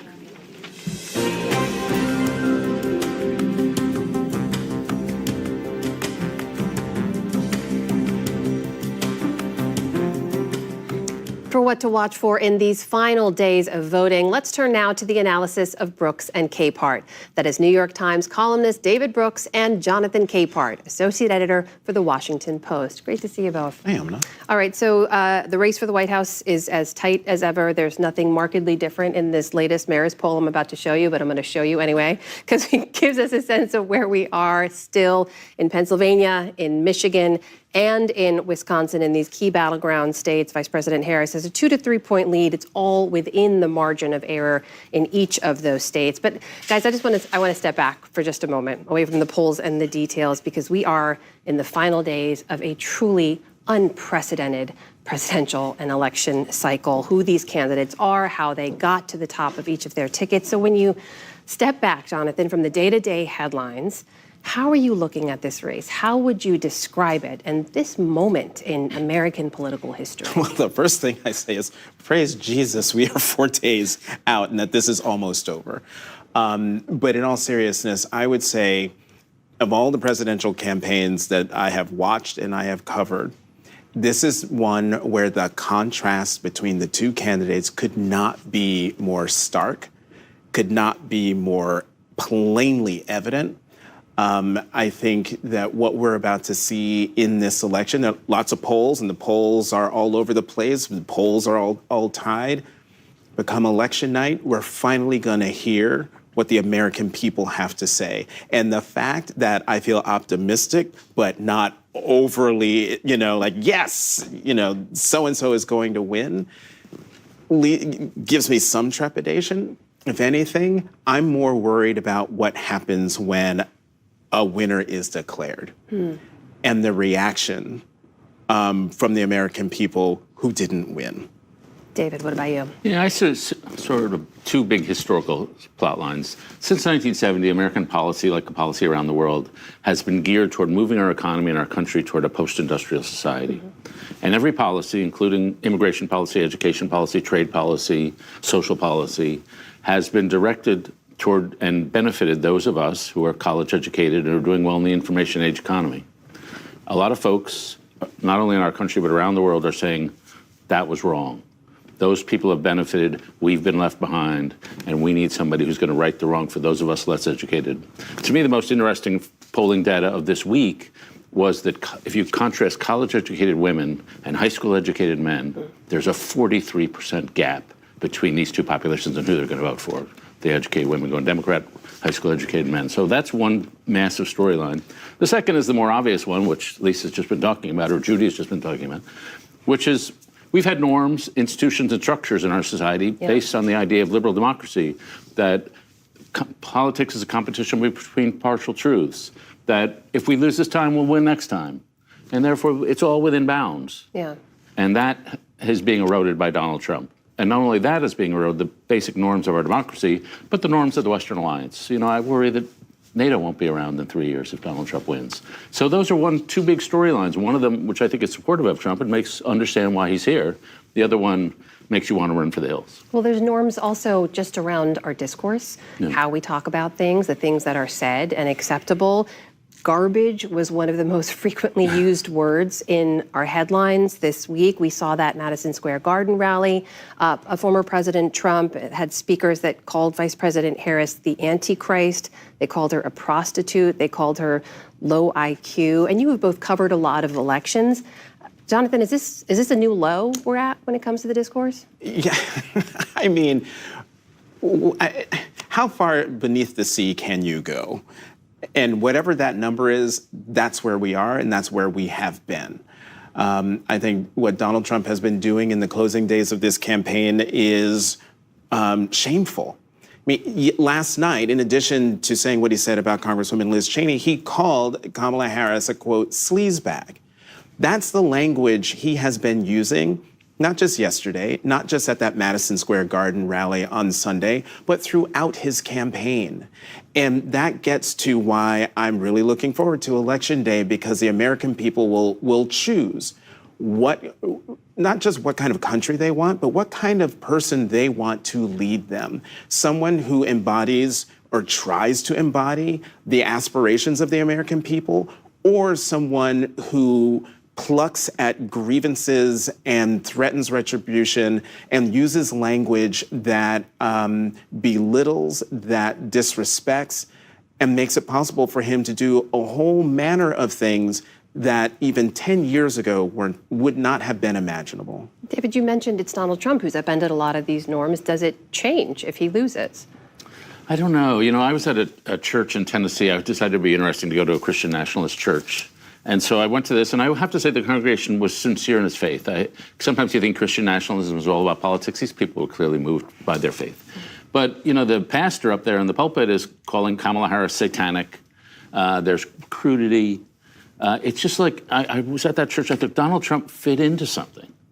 And it wasn't only at professional wrestling. It was in churches. It was pre-existing in the churches in the neighborhoods. And it was just this culture of the narcissistic cult leader. Mm.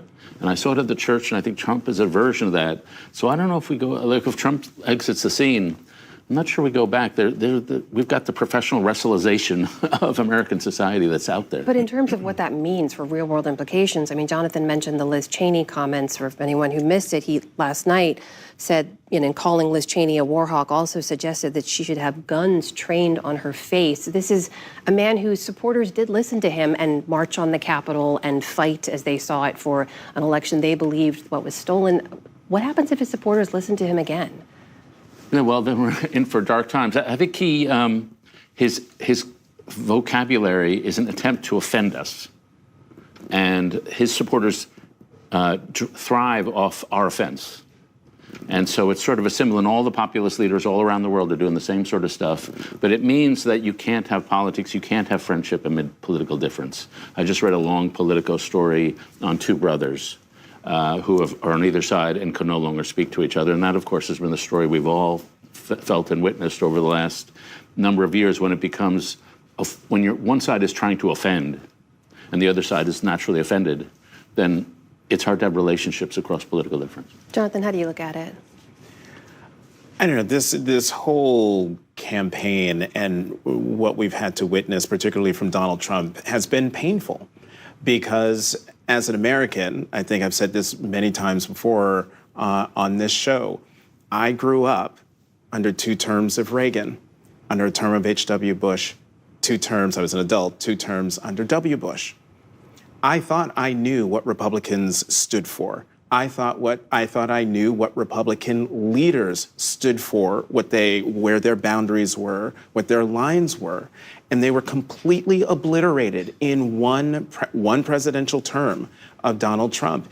And over these last 4 years, we've seen not just the lines obliterated, but just completely gone, to the point where Republican leaders of conscience and goodwill are cowed to not say anything, to not do anything to try to turn the tide, take their party back from this man, to bring back decency to our political discourse. Sometimes people ask me, what would it take? And I say it would take a Republican Party that en masse would come forward and say, that's not right. That's not what we do as a party. That's not who we are as a country. And you must stop and hold the person accountable. They didn't do it with Trump. They haven't done it with Trump in the 9 years he's been in our faces. And I don't expect them to do it again, which means come Tuesday night, we will be in a different America. David, we've got 4 days until the last day of voting. Does it feel to you like either candidate has momentum right now? And do you care to make a prediction? Yeah, I thought, obviously, when Kamala replaced Joe Biden on the ticket, she clearly had the momentum, and that was noticeable in the polls. Then she clearly plateaued, and it looked like Trump had the momentum for probably 2 or 3 weeks. I don't hear a thing right now. No. I think I believe in the wiggle at the end of the term. I think there's always a wiggle, and the wiggle shifts people. But I don't know where that wiggle is or what's causing the wiggle. I don't want to say the word wiggle too many times. I think you've already crossed that line. I think 3 or 4 times. But I've never in my life been so confused about what's going to happen. I have no clue. Jonathan, equally confused? I don't know if I would say confused. Okay. To answer your question, I do think that the vice president has momentum, but I'm not making any predictions because we just don't know. And the thing that, again, I'm looking forward to on election night is finally hearing from the American people. Because if there's one thing we all in our profession need to have at this time is a sense of humility. We do not know, no matter what those polls say, and we will find out Tuesday into Wednesday. We will indeed. Jonathan Capehart, David Brooks, always great to see you both. Thank you. Thanks. Thank you.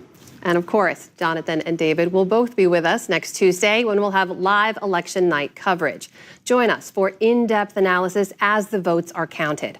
Our live stream online begins at noon Eastern, then special coverage right here on your PBS station starts at 7 p.m. Ahead of Election Day, a project at several universities is fostering a different type of civic space to encourage young people to discuss issues, engage with each other, and vote. Senior arts correspondent Jeffrey Brown went to the University of Michigan to see how this works as part of our series, Art in Action, exploring the intersection of art and democracy and part of our Canvas arts and culture coverage. Last Saturday in Ann Arbor at the University of Michigan, a campus alive with energy amid the crisp beauty of fall, a big football game that evening against Michigan State,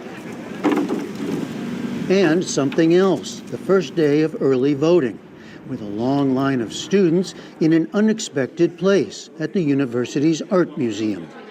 Museum director Christina Olson. Because we are in a state that is hyper-polarized, because there has been a kind of more recent history here of violence and extreme rhetoric around elections, around politics generally, I think that art museums are fantastically great places in which people can, especially students, especially young people, can begin their careers as voters. In an ugly time in American politics, can beauty play a role, even a small one, in serving democracy? That's the goal in a large-scale, nonpartisan project of art and civic engagement involving university museums from across the Big Ten, many in Midwest battleground states, like here in Michigan, where principles of design are being applied to voting itself.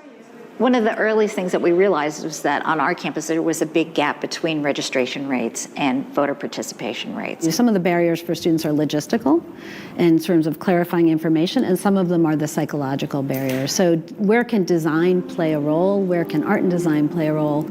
Stephanie Rowden and Hannah Smotrich, professors at the School of Art and Design, head the Creative Campus Voting Project, which partnered with the Ann Arbor City Clerk's Office to turn a museum space into a voting hub, where students can ask questions, register, and vote in a space designed down to the smallest details to make it a welcoming and even pleasant experience. It's actually a really interesting creative problem. It has so many different dimensions to it. So we get to think about color and form and space, and we are able to also think about the kind of social, relational element that's happening here. After all, this is both, voting is an individual experience, but it's also a collective experience. Senior Matthew Cohn never imagined he'd cast his first presidential vote in a museum. I think now in our political climate more than ever, it does feel a little bit scary to vote. It feels scary to kind of have conversations with friends and peers about who you're voting for, what party you align with. And I think any effort made to kind of familiarize the vote, whether that's putting it in a museum or spreading education about the ballot as a whole, is always going to be a positive thing. Several other university museums in this project, including the University of Wisconsin-Madison, University of Nebraska-Lincoln, and Rutgers, are also serving as registration or voting centers. Others have special exhibitions focused on issues of democracy and civic engagement. Among them, Penn State's Palmer Museum of Art offers politics and daily life, with a range of imagery around patriotism, injustice, and protest. Michigan State's Broad Art Museum is presenting a poster project on gender representation. And at the University of Oregon, a focus on what's happened in Latin American countries when the rule of law breaks down. Back in Ann Arbor, there's also an exhibition with colorful walls and a colorful and provocative title, Hey, We Need to Talk. If we can't speak to each other, I don't know how we have a democracy. And so Philippa Pham Hughes created a space within the museum, commissioning wallpaper art with the flowers of all 50 states, choosing works from the museum's collection, and making talk happen by bringing together people from different political points of view for dinner. A kind of artwork, she says, that requires an action from its participants. The first action is to have a conversation. And for me, it sounds simple and kind of obvious, except that having a conversation in this day and age feels like a radical thing to do. Hughes calls it a social sculpture. I've created this space for a dialogue, relationship to happen, but that artwork is incomplete until the dialogue actually takes place. So once people come and sit at that dining table, the artwork becomes complete. Chloe Nichols and Sebastian Rojas Garcia, who are both voting for Kamala Harris, have taken part in past dinners. Nichols says she was surprised by the tone and topics. I was expecting some type of political conversation, and then we had a very serious conversation about the way that the current generation is thinking, just having all of this access to technology and then being through so many life-changing events in their lifetime, and how we're treating this current election and how we're looking at the phases of our future. For Rojas Garcia, the conversation replicated the pointed but respectful debates he has within his own more conservative family. Often you feel that, people feel as if choosing one side is just so divisive that they don't even want to talk about it just because it'll end up in some sort of argument. But at least when my family is arguing, individuals just want what's best for the country. And I'd rather have the argument than not have it. So does Kyle Brown, a junior voting for Donald Trump, who took part on the evening of our visit. I guess if you told me there's going to be a nonpartisan talk, I wouldn't expect the art museum. But I think it was a cool thing. I mean, I'm not the most artistically inclined person, but I like seeing the different artworks and how they connect to one another with the We Need to Talk theme. I thought it was really interesting, so I will say I'm a little surprised, but hey, it's provided a good opportunity. Changing minds, that's not the intent. But changing civic engagement and tone, that's a definite goal of this entire project. And an important one for public universities, says Museum Director Christina Olson. It means something to be a public institution. It means something to go into have public goods like museums and libraries. They're not a given. They do really important, really critically important work for the civil society and the democracy, even if it's often kind of invisible to people. And I think it's worth naming so that you can really protect it. For the PBS NewsHour, I'm Jeffrey Brown at the University of Michigan in Ann Arbor.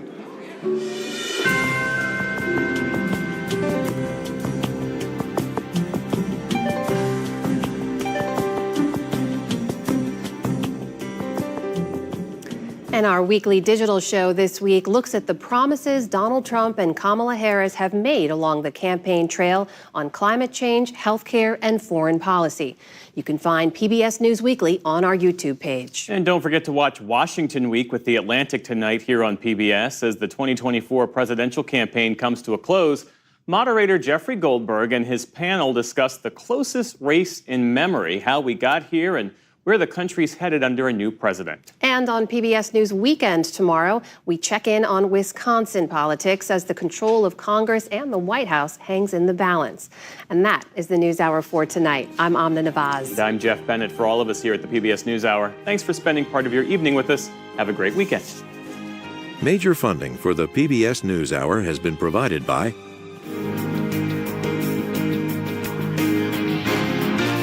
and with the ongoing support of these individuals and institutions, and friends of the NewsHour, including Kathy and Paul Anderson, and Camilla and George Smith. The Walton Family Foundation, working for solutions to protect water during climate change, so people and nature can thrive together. The William and Flora Hewlett Foundation, for more than 50 years advancing ideas and supporting institutions to promote a better world. At hewlett.org. And with the ongoing support of these individuals and institutions.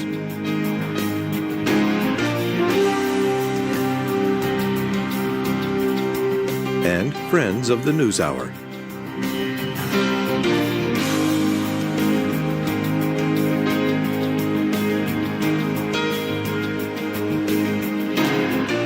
This program was made possible by the Corporation for Public Broadcasting and by contributions to your PBS station from viewers like you. Thank you.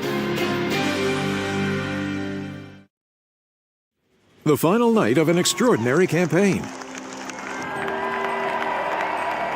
Will voters send Donald Trump back to the White House? We stand on the verge of the 4 greatest years. Or will Kamala Harris make history? A PBS News special, Election 2024, Tuesday, November 5th at 7 p.m. Eastern, 6 Central.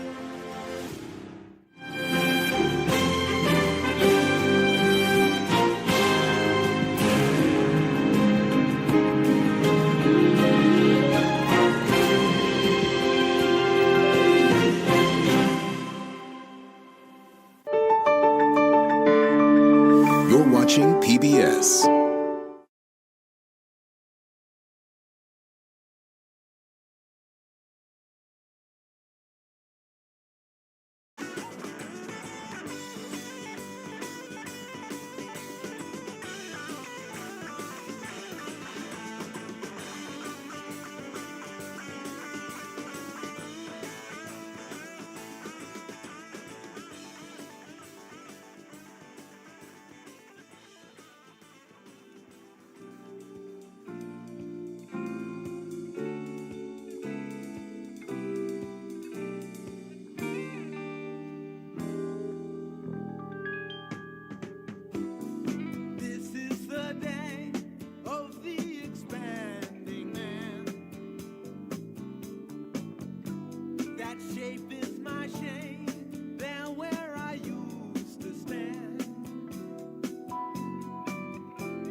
and I work at a place called the Imaginary Institute, which is next to my bedroom, and it's where my dog likes to sleep. I work there. I can give myself any job title I like. I am an imaginary fellow. SIGGRAPH would like me to mention to you that you can take pictures, you can record, you can tweet, you can live tweet. You can't dance in the aisles. The file marshal doesn't like that. So we're here today to talk about deep learning. What I'm going to cover are concepts and terminology and structures. I'm not going to give you math, and I'm not going to give you code, because I don't think those are things that we can absorb quickly, particularly in an environment like this. So I'm going to give you the ideas that you need to understand this field, and then if you want to know the particulars, you will be able to go to many of the resources available and enjoy all the math and all the code to your heart's content. And there's plenty of that out there, and I strongly encourage you to do so. You won't be needing to write much of your own deep learning code, because one of the beautiful things about this field is that free open source libraries do most of the heavy lifting for us. These are libraries that have been built by teams of experts, and they do an enormous amount of work, from getting things ready for GPUs to worrying about numerical stability to worrying about floating point accuracy, and they take care of all of that for us, so we can focus on the conceptual work. So following in that spirit, we're going to focus on concepts, and we'll let the systems do the work for us. And the good news about those libraries is that they're available in a wide multitude of languages and operating systems. So whatever your favorite way of working is, you can probably find a free library to help you work that way.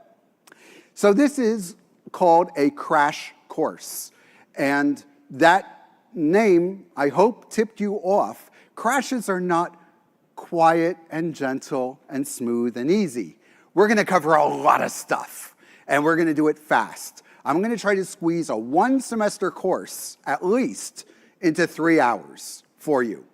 You're not going to walk out experts ready to write code, but you'll walk out very well informed, ready to become experts who write code. You'll certainly be well enough informed to talk to those experts, and you'll be well enough informed to attend some of the wonderful papers that are coming up this week, and to read other papers online and understand what they're talking about. So those are our goals. We're going to talk about concepts and terminology. We'll talk about algorithms, but not in detail. And we'll talk about applications at the very end. So what is this deep learning thing? Well, let's think of science as being the study of phenomena, including man-made phenomena. And inside of that is artificial intelligence, which is nebulously defined. Every time we say, this is what it makes for intelligence, then a computer or a dog or an orca whale comes along and does that. And so we say, nah, that wasn't intelligent. Intelligence is over here. So you could argue either we're moving the goalposts or we're sharpening up our focus of what it means to be intelligent. If you have an opinion on that, feel free to discuss it over dinner. Inside of artificial intelligence, which is the system for trying to figure out how to encode intelligence into a man-made device, whether it's analog or digital or biological, we have machine learning, which is a class of algorithms. Machine learning has been around for decades, and there's a wide variety of algorithms that try to implement some version of intelligence, some version of understanding information hidden inside of data. Finally, we have deep learning. Deep learning is not a thing. It is a class of algorithms that have been developed over the last couple of decades that have proven themselves to be enormously powerful. And you probably know that because you're here at a class called deep learning. So deep learning is not a thing. It's not like path tracing. Deep learning is an approach. It is a structural way of trying to do machine learning, which is a structural way of doing artificial intelligence, which is one way of doing science. What is intelligence? Well, let's just think about general things before we dig in. It's the ability to reason about things, being able to logically make inferences.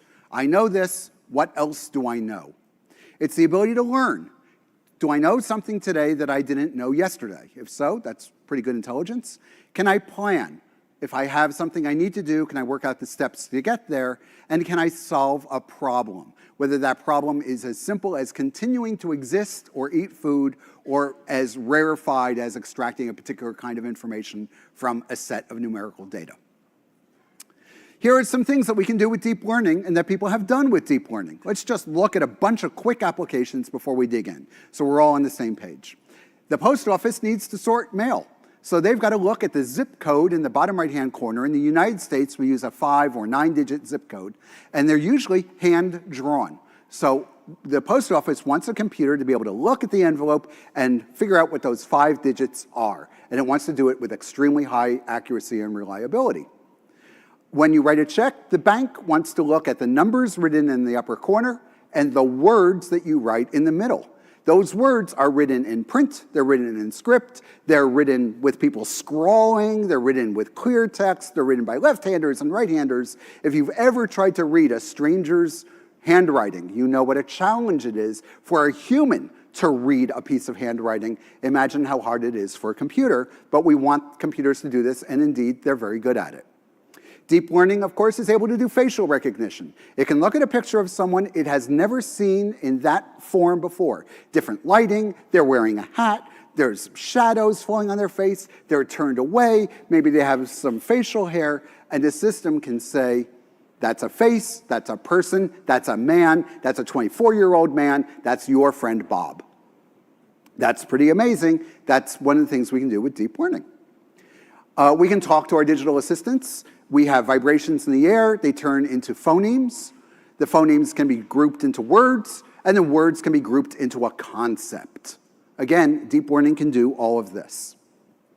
Physicists are generating petabytes of data, and they want to look through this mind-boggling huge amount of data, and they want to find the one event that's just a little bit different.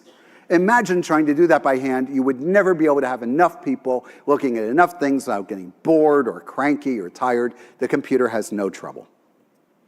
We can predict. This is called, this is an example of trying to predict the estimated population of orca whales off the Vancouver coast.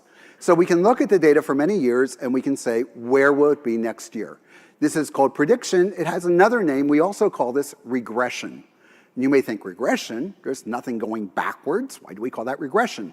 This is an old term. This comes to us back from the days of Darwin, when people were thinking that some children are born short and some children are born tall.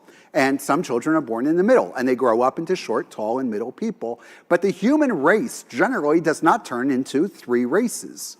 The idea was that there was a regression or movement towards what was called mediocrity, regression to mediocrity. Generally, over time, things move to their average value. Well, mediocrity these days has a negative connotation, and so we call that regression to the mean, or the average, and shorthand for that is regression. So regression is this kind of prediction problem. We can also denoise, and we'll see some beautiful examples of this. We can take the picture on the left and train a neural algorithm, train a deep learning network, what it means to be a photograph, and it can make the thing on the right. Here's a beautiful example from SIGGRAPH last year by Chaitanya et al. On the left is the input to their algorithm, path tracing, not a whole lot of paths. On the right is a whole lot of paths. That's what we want the picture to be.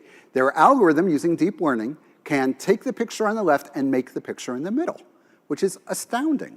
And it does this not by blurring the picture or smoothing it out. It's actually figuring out, based on its knowledge of what pictures ought to look like, how to make things look proper. So now let's talk about the 3 large categories of machine learning before we get into the actual techniques of deep learning. The first we're going to look at is called unsupervised learning. The word supervised here means labeled. Labeled data is anything to which a human expert or non-expert, a human person, has attached a corresponding label. So for example, if I had an envelope with the zip code 12345, I would label it 1, 2, 3, 4, 5. So I would know when the computer got the answer right. If the computer's prediction matches my label, the computer got it right. This is unsupervised learning, which means unlabeled. We don't have labels. So maybe you are an archaeologist and you've unearthed a bunch of pottery shards and they have designs on them, and you want to know if there's any kind of grouping. Is there anything that makes these things go together? You hand them to an unsupervised learning algorithm and it gives you back these 5 clusters. You say, oh, now I can see how those things go together. That's unsupervised learning or clustering. Here's another example of unsupervised learning. We have data. I've not labeled this in any way. I just have a bunch of points, X and Y, and I ask the system, fit a straight line. And so it draws the red line. Well, sometimes our data is a little bit more complicated. Maybe we have something that doesn't fit a straight line so well, and so we want to use something richer than a straight line, like maybe a cubic curve. It doesn't necessarily go through all the points. That's something we can control, but the idea is we are able to fit a curve to the data. We haven't labeled it. The algorithm is inferring the information it needs from the data itself. A second class of general technique is called reinforcement learning. We're not going to talk about this a lot. We will come back to it again at the end of the course. Reinforcement learning is a way of teaching a computer how to do something when we may not know the right answer. For example, imagine that you're responsible for scheduling the elevators in a busy building. What should the elevator schedule be? I don't know. What should they do when they're idle? Maybe before lunchtime, they should all go up to the top floor because people are going to go down to lunch. But maybe people bring their own lunches in this building. And at lunch, people come in to talk to people in the building. That's something we have to learn over time. We don't know the answer. And so in reinforcement learning, the computer tries things out. And if we know the answers, or if we know the general goal, we can say you're getting warmer or you're not getting warmer, or maybe we don't even know until the end. And so reinforcement learning is famous for learning how to play a game. The computer, here's a game that I invented called Flippers. It's very simple. You have little tiles that are blue, have a blue dot on one side and nothing on the other, and you touch a tile and you just flip it over. And the goal is to get 3 dots vertically or 3 dots horizontally. That's it. It's a very simple game.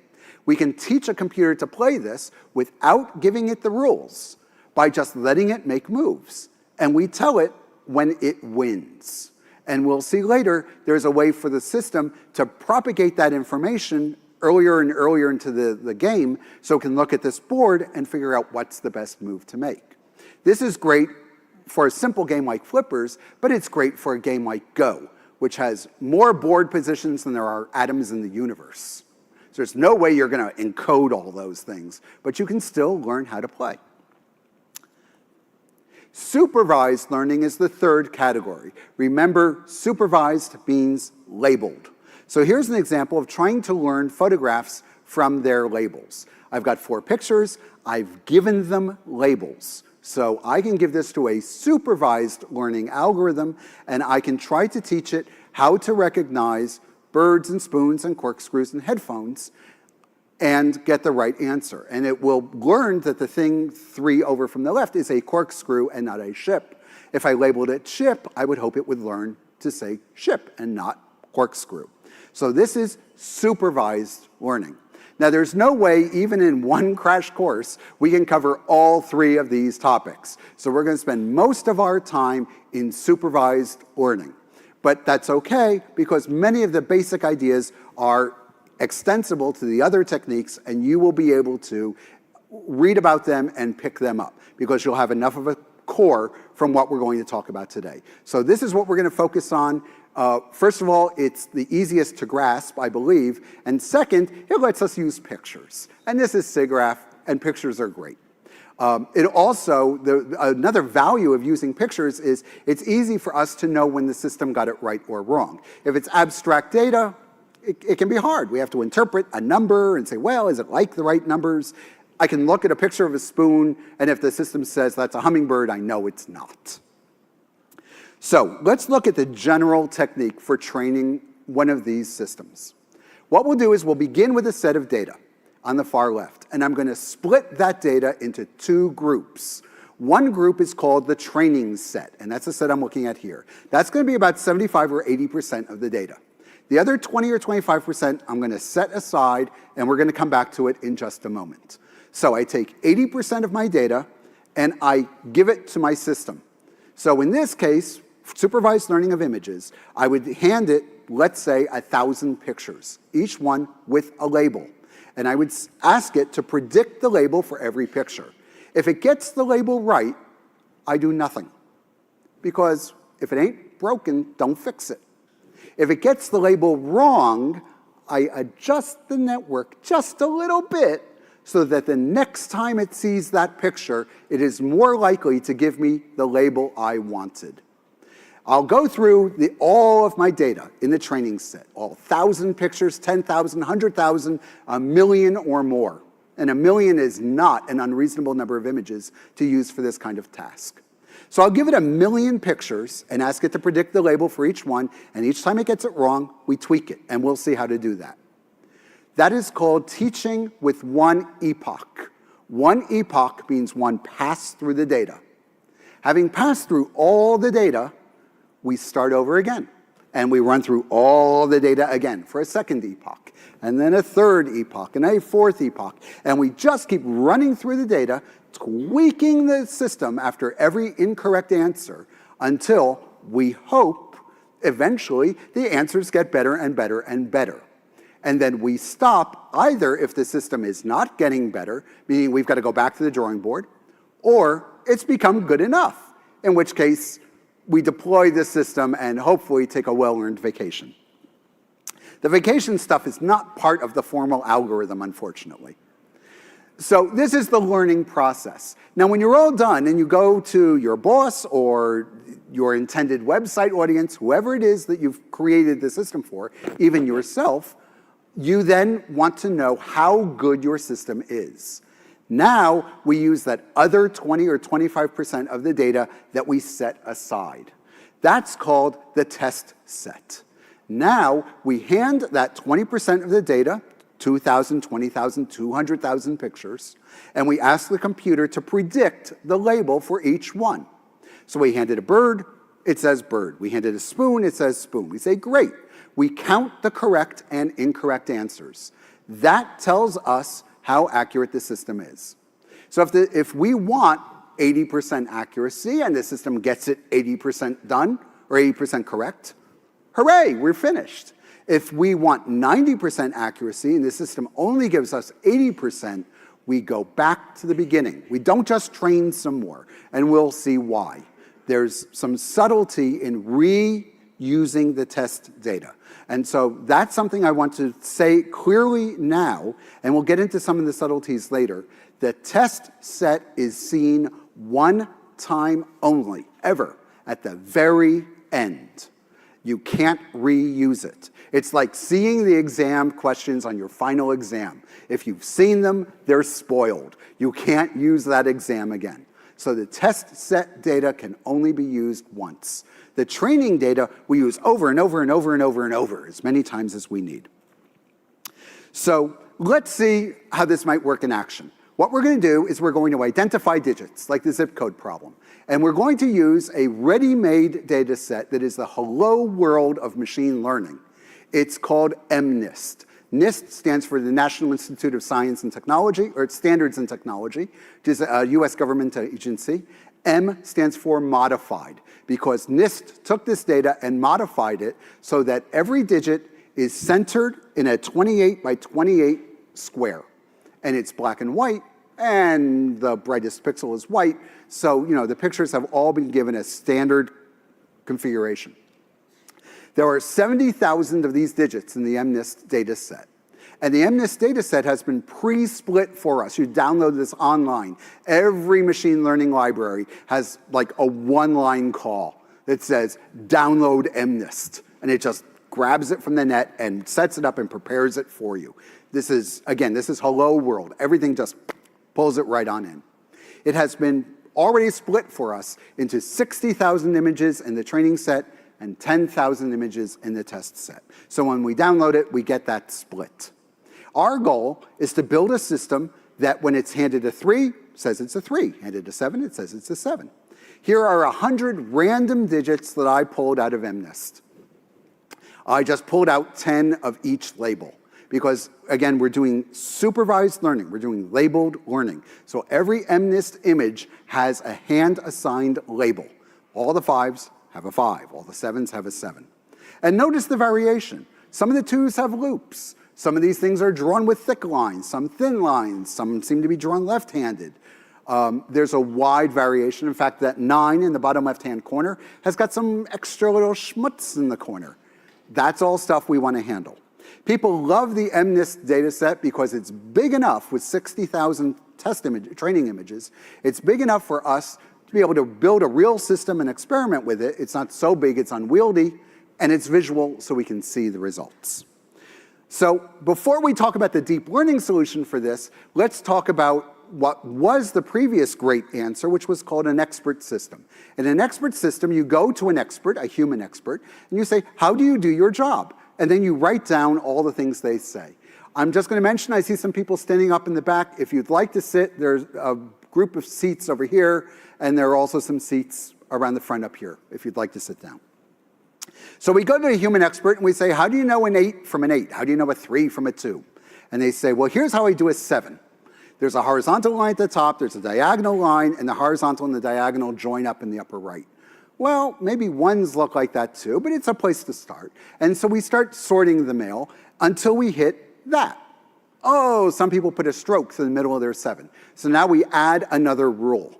So this can work if we're doing digits, and in fact it did work for digits. But what if you're trying to figure out how to do air traffic control? What if you're trying to simulate the work of an oncologist or a radiologist who's looking at an X-ray, and there's a smudge, and you want to know if that's a benign tumor or not? And you have to come up with a list of rules that are going to do as well as the human. That is a very tall order. And you can, with enough perseverance, you can sort of make that work, but it's very hard. And then if the rules change, right, there's a change in the law, and we change how the airplanes fly, you have to learn a new set of rules. The beauty of deep learning is we don't have to do any of that stuff. We take the building blocks of deep learning and we stack them up. We just make a linear list. Much of the time, deep learning is just a series of modules.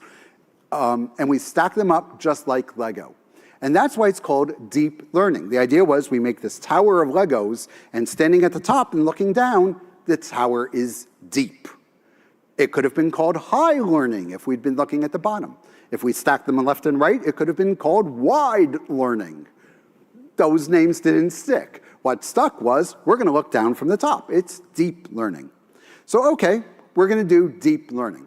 So we go to we're all computer people, right? We're not going to like read all this math and stuff. We're going to download the library, look at a couple examples, and get our feet wet. We're going to write some code. So let's see how well that would work out. So let's say we want to look at one of these MNIST digits. Well, it's a rectangle, right? It's a square, 28 by 28. You're going to become real familiar with that number. 28 is going to become a number you know and love. So it's a 28 by 28 square of grayscale values. It turns out when you look at the library and you look at your very first deep learning network, it wants a single list of numbers. So no worries. What we'll do is we'll take our square and we'll unravel it into a list. Just take the first row and the second row and the third row. We lose some connectivity and topology information, but it's all there, right? We can undo this operation and make the rectangle. So now we have a list that's appropriate for feeding into our deep learner. I want to give you a first piece of terminology. Here I have a grid or a rectangle or a matrix on the top. I have a list or an array at the bottom. It turns out all of these things have one word. We call them tensors. If you're familiar with linear algebra, you know about tensors as multilinear forms. We don't use the word tensor in deep learning in all of its linear algebra glory. All it means in this field is a block of numbers. It can be a one-dimensional block, in which case it's a single number. Zero-dimensional block is a number. A 1D block, which is a list. A 2D block, which is a matrix. 3D, 4D. It's not unusual to have thousands of dimensions in a tensor. And that's all tensor means. Just think of it as a multidimensional array. One thing we do need to keep in mind is the array always has to have a block shape. You can have no extra little bits sticking out, no holes. Every dimension has to be fully filled. It's a complete solid block. That's a tensor. And so when people talk about tensors going in and tensors going out, just keep in mind it's something like this, although it might have 4 dimensions, 5, 6, or 8,000. It's just a multidimensional array. So okay, we go to our deep learning library and it says the input to this algorithm is a list. That's fine, we have our list. And we just grab one of the example neural networks, right?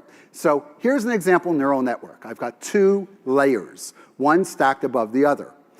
Notice I've filled in what the layers are. Fully connected layer, 50 neurons, ReLU. You know what? We're going to ignore that for now. By the end of the course, you'll go, oh yeah, sure. But for now, let's just pretend that's not there. So what we have is an input of 784 numbers because that's 28 times 28. Again, your computer people, you guys and gals all know 512 and 1024 and 2048, those are old friends. 784 is going to become another old friend. You're going to wake up one day and you're going to look at a jar of jelly beans. We'll say, I think there's about 784 jelly beans in there because that's the size of an MNIST digit.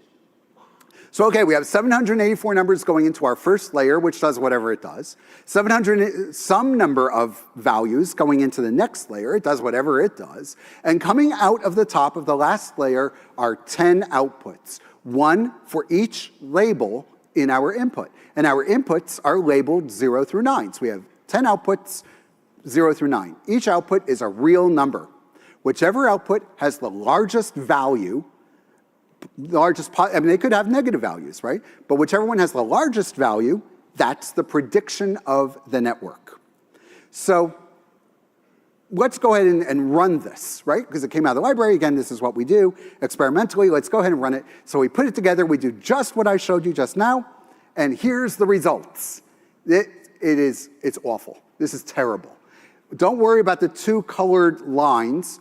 Training and validation, we will get to that. Again, those will become old friends. What's important is to notice that they quickly, after just a little bit of training, remember 1 epoch is 1 pass through the data. So the first epoch is we show 60,000 digits and we fix each incorrect prediction. Then we show another 60,000, the same 60,000 again, and fix the predictions. Each one is an epoch. Well, after a couple of epochs, everything settles down where? 10%. That is random chance. If you've got 10 values and you just say 4 every time, you're going to get 10% accuracy if there's a uniform distribution of values, as there are in MNIST. So this thing has completely failed. And that's why we have this course today. Because if you did this and you used the example from the library and it's failed utterly, what went wrong? What do you do? We are not yet at the point where you can just plug and play. You gotta know something about what's going on inside so that when this kind of disaster happens, you know how to fix it. That's why we're here today. Here's what that system does with the first 24 digits out of MNIST. Actually, I don't think it's the first, I think it's 24 random selections. I've outlined in green the correct ones, all the rest are wrong. Notice in the bottom left, everything is a 4, except for the 4, which it says is the 3. So this is not what we want. This is what we want. Look at this, 99% accuracy. Beautiful. Again, don't worry about the red versus blue or green versus blue. We'll get to that. But 99% accuracy, that's what we want. We want every output to be correct. So let's get there. That's what we're going to be doing here. Now let's take a breath. We're going to change what we're talking about. So this is a little bit of visual sherbet. This is a palette cleanser. We were talking about that. Now we're going to talk about this. So what we're going to talk about now is classification, which is the name given to the problem we just looked at. Given a bunch of data and a bunch of classes, images, and the numbers 0 through 9, identify the correct class for each piece of data, generally called classification. So let's suppose that our data is bananas. So every banana that comes in from the banana place has a length and a weight. And we measure the length and the weight of every banana. And we have 2 varieties of bananas. We've got the yellow Cavendish and maybe some red plantain banana. And we want to be able to sort the bananas based just on those 2 numbers. So we might end up with something like this. I've identified the one class of bananas with red circles and another class of bananas with blue squares. And we want to be able to distinguish any new banana. We want to be able to say which class does it belong to. Well, in this case, the data is what's called linearly separable. I can put a straight line through the data and separate it into 2 groups. And now, any new data that comes along, I just have to figure out which side of the line it's on, and I know whether it belongs to red circle class or blue square class. So there we are. Often, we color code the domains. So the regions are often called domains or regions. And the line between them is called a boundary. And more generally, it will be called a boundary curve. So now we've got a nice boundary. We get some new data coming in. We want to know whether they belong to the red or blue zones, red or blue categories. Well, that's easy. We can classify them with no problem just by comparing them against the line. Suppose our data is more complicated. Well, a line won't do. These are not linearly separable, but they're separable with a curve. So great. We use a fancier algorithm and we draw a fancier curve, and we can still separate our data. Now, sometimes we don't know which curve to use. Here I don't have a whole lot of data. Which of these boundary curves is the right one? Which is the best one? There's no way of knowing. The answer to finding the best boundary curve is to use more data. And the more data you get, the better your boundary curve will be, and the better it will be able to predict future results. This is one reason why deep learning has taken off recently. We have these massive internet organizations that are able to collect enormous amounts of data, and that enables them to fit better and better boundary curves. So how we draw the boundary curves in complicated situations is a policy decision. There's no algorithmic solution. What's the best boundary between these 2 categories given this data set? Well, I don't know. So our policy might be, we want all the red ones to be correctly classified, and we don't care if we get some blue ones wrong. Maybe the red things are fragile, and the blue ones are robust, so we need to make sure we get all the red ones. That's a policy choice. We might choose this curve. We can choose whatever curve we want. So the type of boundary curve we want is a policy decision. Often we hope that there are clean boundaries, and so coming back to our images of before, when I show the picture a tiger, it knows it's a tiger, there's no ambiguity. Returning to our unsupervised method, here's 5 classes of data. We can hand this to a system called a classifier. In this case, it's called a k-means classifier. K is just a letter. It stands for any number you want. Means means the averages, and it refers to how the algorithm works. So it's going to find, in this case, the 5 average clusters, and then it can draw boundary curves between them. If we ask for different numbers of clusters, the algorithm is happy to give them to us. So this is one drawback of this kind of unsupervised learning. It doesn't know how many clusters. We tell it. And if we give it too small a number, we probably don't get the kind of results we want. If we give it too high a number, as in the bottom right, we probably get clusters broken up we don't want broken up. And this is the actual result of a k-means classifier. So let's see how these algorithms work. Now, we all know that these things are called neural nets. So they must be based on neurons, right? And this is a very simple drawing of a neuron. In fact, neurons are fantastically complicated. People spend their entire research careers trying to figure out what's going on inside a neuron. It is just an enormously complicated cell. It has electricity going on. There's chemistry. There's quantum mechanics. There are timing issues. Chemicals get released. Chemicals get inhibited. Other chemicals get reuptaked. There's diffusion across boundaries. It is fantastically complicated. There's no way we're going to simulate these kinds of things at any kind of scale, besides which nobody knows how. In the 60s, a couple of psychologists said, we are going to create an extremely simple version of a neuron. Simple in the sense that a stick figure is a simple version of a person. Or a paper airplane is a version of the space shuttle. It is so ridiculously simplified. It's like, I've got a toothpick, that's a version of a forest. That's the neurons we're going to use.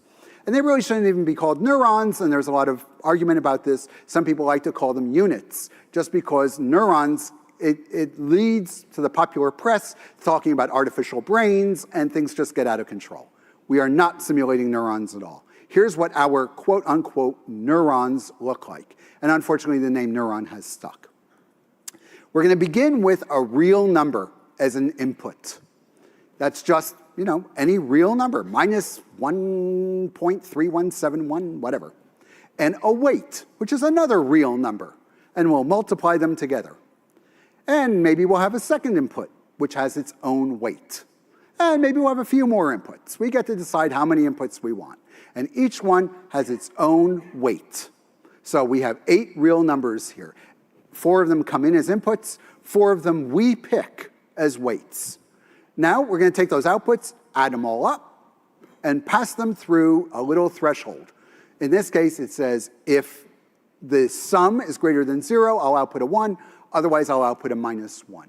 This was the original model of the neuron that was presented in the 1960s. It was called a perceptron. And many people wish we still called them perceptrons. But again, the terminology drifted and we call them neurons. Now, there's one extra thing I'm not showing you that you will hear about. It's the bias term. That's another real number that we pick and we add in. Now, you can think of the bias term as just being another input with, say, a weight of 1. Really what we do is we think of it as having an input of 1 and any old weight we want. And then we can think of the bias term as just another input. So that's what we're going to do. We're not going to talk about the bias anymore. It's just a built-in thing, an extra number we can pick that gets summed in. Now, here comes the most important thing perhaps of the whole talk. Notice that we have 4 weights in red. They are the only thing we have control over. They're the only thing we can adjust in this simple neuron. When we draw this diagram, we often don't draw it this way because it just gets too complicated with all the little arrows and all the little multiplication signs. So often we draw it this way. The weights are drawn on the lines. And we are meant to understand that this means each input is multiplied by the weight on its line. Now, if this was the only change, it would be okay. But here's the real shame. This is how we normally draw the neuron. The weights are gone. The weights are the most important thing, and we don't show them. When you see this diagram, the weights are there. You have to always remember the weights are there. When you see a diagram like this, think this in your head. And when you think this in your head, think this in your head. It will never be the case that this is not what you should be thinking. So this is the picture we're going to see. Always remember, each input has a weight. And so in this neuron, the set of 4 weights make up what is stored inside the neuron. So the neuron could be a simple little data structure with just an array of 4 numbers. Those are the weights that multiply the inputs. Now we can connect these up. And so, just take the outputs of one and feed it to the inputs of another, and now we've made a neural network, a network out of neurons. Usually we make this a DAG, a directed acyclic graph. In other words, there are no loops. Well, as in everything, there are exceptions, and much later we'll talk about one exception where you can have a loop under certain circumstances, but generally our networks do not have loops. In fact, we organize them into layers, and that's what makes them deep. So I'll take a bunch of layers and connect them, and what I'll do is I'll make them fully connected. Fully connected is the term we use for how a layer of neurons connects to the previous layer. We don't care about the output, just how is it getting its inputs. So here's a set of 3 layers. The layer on the left has 3 neurons. The layer in the middle has 4 neurons. The layer on the right has 3 neurons. If the layer in the middle is fully connected, it means that the topmost neuron is getting inputs from each one of the neurons on the previous layer. The second neuron is doing the same, and so is the third and the fourth. Now we have a fully connected layer. That's what it means. We don't care about the output. Now we can turn our attention to layer 3. We'd say, what kind of a layer is that? Well, maybe that's also a fully connected layer. If so, it's going to have all these lines. Each neuron will have 4 inputs coming from the 4 inputs on layer 2. You see these kinds of drawings all the time. They're a mess. Just no one wants to look at all these lines. This is how it might look in a paper. No one wants to draw this. No one wants to look at it. This is just too much. I draw these things in an iconic form. I use this little icon, a square with an X inside of it. It's like a schematic. And underneath, I identify how many neurons there are. So this picture at the bottom is the same as the picture at the top. We have 3 layers of 3, 2, and 3 neurons each. 3 values come, oh, I'm sorry, there's an error. At the far left end, that should be a 4 because we have 4 inputs. And then at the far right, we have 3 outputs. Wow, no matter how many times you go through these slides, a number will sneak through. So here it is organized vertically because we want to make this a deep network, right? That was a long network, maybe. Okay, we can draw it this way. Generally, the data either flows left, right, or bottom up. So here we're drawing it bottom up. Once again, we can draw the 3 boxes, and once again, it will make the same typo. Now, we name the layers. The layer at the bottom, where the inputs are stored, is, naturally enough, called the input layer. Now, the input layer has no processing. It's a buffer. It's just where the input values sit. Okay? No processing on the input layer. It just sits there. Now, if we were to look at this from the outside, we would see the input layer, we would see the output layer, but we wouldn't see the stuff in the middle. This is the thinking, is that this lives in a box, and all we can see is the top and the bottom. So layer 1 is a hidden layer. It's hidden because if we were looking at it from the outside and we look from the top and the bottom, we wouldn't see it. That's all it means to be hidden. So layer 1 is a hidden layer. Layer 2 is also a hidden layer. Layer 3 is the output layer. Notice that there's an asymmetry in this notation. The output layer has computation. It contains 3 neurons. The input layer has no computation. It's just a buffer. It's just where the values sit. It's asymmetrical notation. That's how it is. So this is a 3-layer network with 2 hidden layers and 1 output layer. The input layer is just assumed. It's not counted. So if you are a linear algebra bend, you might be a little bit ahead of me on this. The network I've shown you potentially has a problem if we leave off that little threshold at the end. It could collapse. Let's take out the threshold, and you'll see why we need it. Here's a network where I'm not even going to show the multiplications. Remember, every one of these wires has a multiplication on it. And all that does is scale the number that's going into the neuron. So I'll just represent the neurons with pluses. Well, these are all just additions. That means we can scrunch them all down into just 1 neuron with different weights. Our network has collapsed. If we have a 10 million node network and it takes 20 minutes to process, we could have replaced it with 1 neuron or 1 perceptron, which can draw a single straight line between 2 classes. This would be bad. We want to do better than a single neuron. That's what this little thing at the end does. Here I'm showing it as a threshold. It's called an activation function. The output of that plus sign is called, actually, you can think of it either way. Technically, the output of the neuron is called the activation.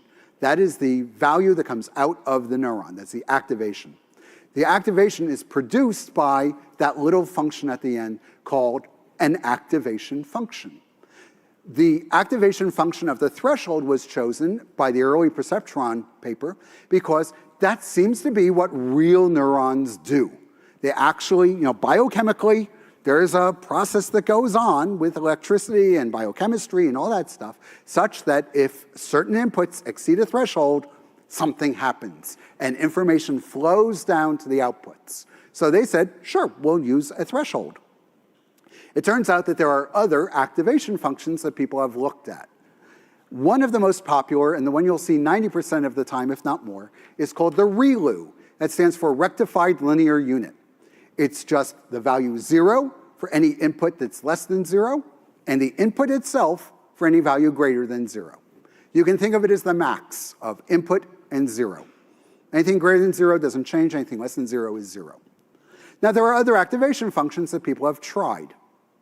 And you might have a little tingle going on when I say that. What do I mean other people have tried? Who's trying stuff in computer science? I mean, let's think about this. If I ask you to arrange a binary tree so that the values ascend, you write an algorithm. You don't try anything, right? You might try it while you're programming, but you have an algorithm that works. And you code up the algorithm, and if it fails to do what's right, you have a bug, and you fix it. You're not trying stuff. In deep learning, we try stuff all the time. These systems are so complicated that we don't have analytical proofs for what's going on.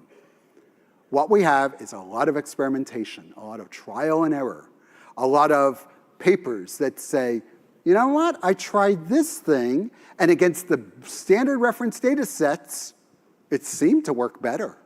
And everyone goes, all right, well, we'll use that from now on until someone else finds something that works a little bit better, and we'll use that. Why? Because it works better. We don't have a full theory. So let's just plunge on and look at some of the stuff that people have tried. So the two most popular ones that you'll see people have tried is the sigmoid, which is just an S shape, hence the name sigmoid. And it's a lot like the threshold, but it's smooth, which means it's differentiable. We can find its slope or its tangent anywhere. We'll come back to that. That's important. But it's a lot like the threshold, right? It's just negative, or it's 0 way off to the left, and it's 1 way off to the right. If you would rather have your outputs go between -1 and 1, there's a ready-made curve from trigonometry called the hyperbolic tangent, or tan H. And it's basically the same thing as the sigmoid. It just goes from -1 to 1. It's a little bit steeper. And so these are the three things you'll see. People have tried lots of other activation functions, and they're always trying more. But 90% of the time, I'd say 99% of the time, you'll see ReLU, or much more rarely, the tan H or the sigmoid. And so when you look at a published network, they will name their activation function on their layers. And now you might be thinking, okay, I've got this little activation function on every neuron. Do I have to assign it to every single neuron? Do I mix and match? Generally not. Any given layer, you assign one activation function to all the neurons on that layer. Many of these deep learning libraries, you can reach in and tweak that, but almost nobody does. Every layer, this layer gets ReLU, this layer gets ReLU, this layer gets we'll come to Softmax in just a moment. In fact, we'll come to Softmax now. Softmax is not really an activation function, but I'm lumping it in because it comes at about the same point. It comes at the end of a network almost always. It comes at the end of a classification network. What comes out of the final layer, here I'm showing in pink, we have 3 output neurons, outcome values. Let's say we have 3 categories, A, B, and C. So they have scores. Now these are not probabilities. These are actually logarithms of likelihoods. All right, we're not going to get into that. They're negative log of likelihoods, and they're that because it's easier in the mathematics of the computation. So we want to turn them into probabilities. So we can say there's a 30% probability that this is a yellow banana. That's what Softmax does for us. It's not an activation function, but it's like that. The 3 inputs come in, it massages the numbers, so probabilities come out. What are probabilities? Probabilities are a set of numbers that add up to 1, and every value is between 0 and 1, right? So we can say if it's which kind of banana it is, and there's only 2 classes, if it's a 45% chance it's one class, necessarily it's a 55% chance it's the other class. So here's an example of Softmax in action. At the top, we have the input to Softmax. At the bottom, we have the output. And you can see that in this example, C is the most likely output, then F, then D, and so on. And it's the same thing on the output. It's simply the dynamic range has been squashed a little bit, but the order has not changed. And the numbers are all between 0 and 1, and they sum to 1. So these might be the outputs of the final layer. We run them through Softmax, and now we have probabilities that we can actually use. Here's a couple more examples. What if we only had 5 categories? And here's an example with 8 categories. And you can see, again, the dynamic range gets squashed, but the biggest one is still the biggest one. And now we can actually talk about probabilities, and we can say, for example, in the bottom right, that C looks like about twice as likely as B. We can't say that from the numbers at the top. We can only say C is more likely, I guess, than the one at B. But from the bottom, we can say C is twice as probable. So that's great because it lets us talk about real probabilities as numbers. Okay, that's it for activation functions. Take a little breath. That's a hockey reference. We're in Canada. And now I'd like to talk about how we fix the network when it makes a mistake, because after all, that's our goal. So let's look at a little network. Here our network has 2 values coming in. I'm calling them X and Y. They could be length and weight, could be age and height. Any 2 numbers that describe a piece of data. Goes into this little network, which has 4 neurons. I'm labeling A, B, C, and D. Let's pretend there's a softmax at the end. I don't want to draw it, keeping the picture simple. And out come 2 probabilities, probability of class 1, probability of class 2. How many layers do we have? 2 layers. Layer 1 is hidden. Layer 2 is the output layer. And this thing all the way over here on the left with X and Y, that's our implicit input layer. So okay, we have this little 2-layer network. How do we decide when it gets the outputs right or wrong? Well, we want to compare it against the label. So we'll take the prediction. We get a value, a probability for class 1, a probability for class 2. And on the right, I have my label, the values I want for class 1 and class 2. And I'm going to compare them with some formula, and that will tell me whether my system got it right or not. This is often called an error formula. It's often called a loss formula. And you'll often hear people talking about the loss. And you can think of that as a loss of accuracy, if you like. Perfect accuracy would be if the label and the prediction match. If they don't, you lost something along the way, and so it's a loss. There's a different derivation, but that's a way to remember what loss functions refer to. So I've got 2 values in my label. What the heck is that? I thought we had 1 value, right? If we have a picture of a 3, it's got a 3. Well, we want to be able to compare the predictions and the labels directly. I've got 2 predictions. I want 2 labels. How do I get 2 labels from 1? Easy. We call it one-hot encoding, which is a whole big name for a really simple idea. Suppose we have these 8 colors. These are actually the original 8 colors from the first box of colors made by Crayola Crayon Company. Their first box of crayons I looked this up. There were 8 crayons, and these were the colors. So okay, we want to look at pictures of crayons, and we want to identify which color it is. So we're going to assign each one of the colors a number from 0 to 7. There are 8 of them. And now we're going to make our labels. And our labels will just be a row of 8 zeros with a 1 plunked into the location of the value we want to encode. So for example, right sort of in the middle, we have orange. The value of orange is 4. And so counting from the left with index 0, because we're computer people, we go 0, 1, 2, 3, 4. And that's where we plunk a 1.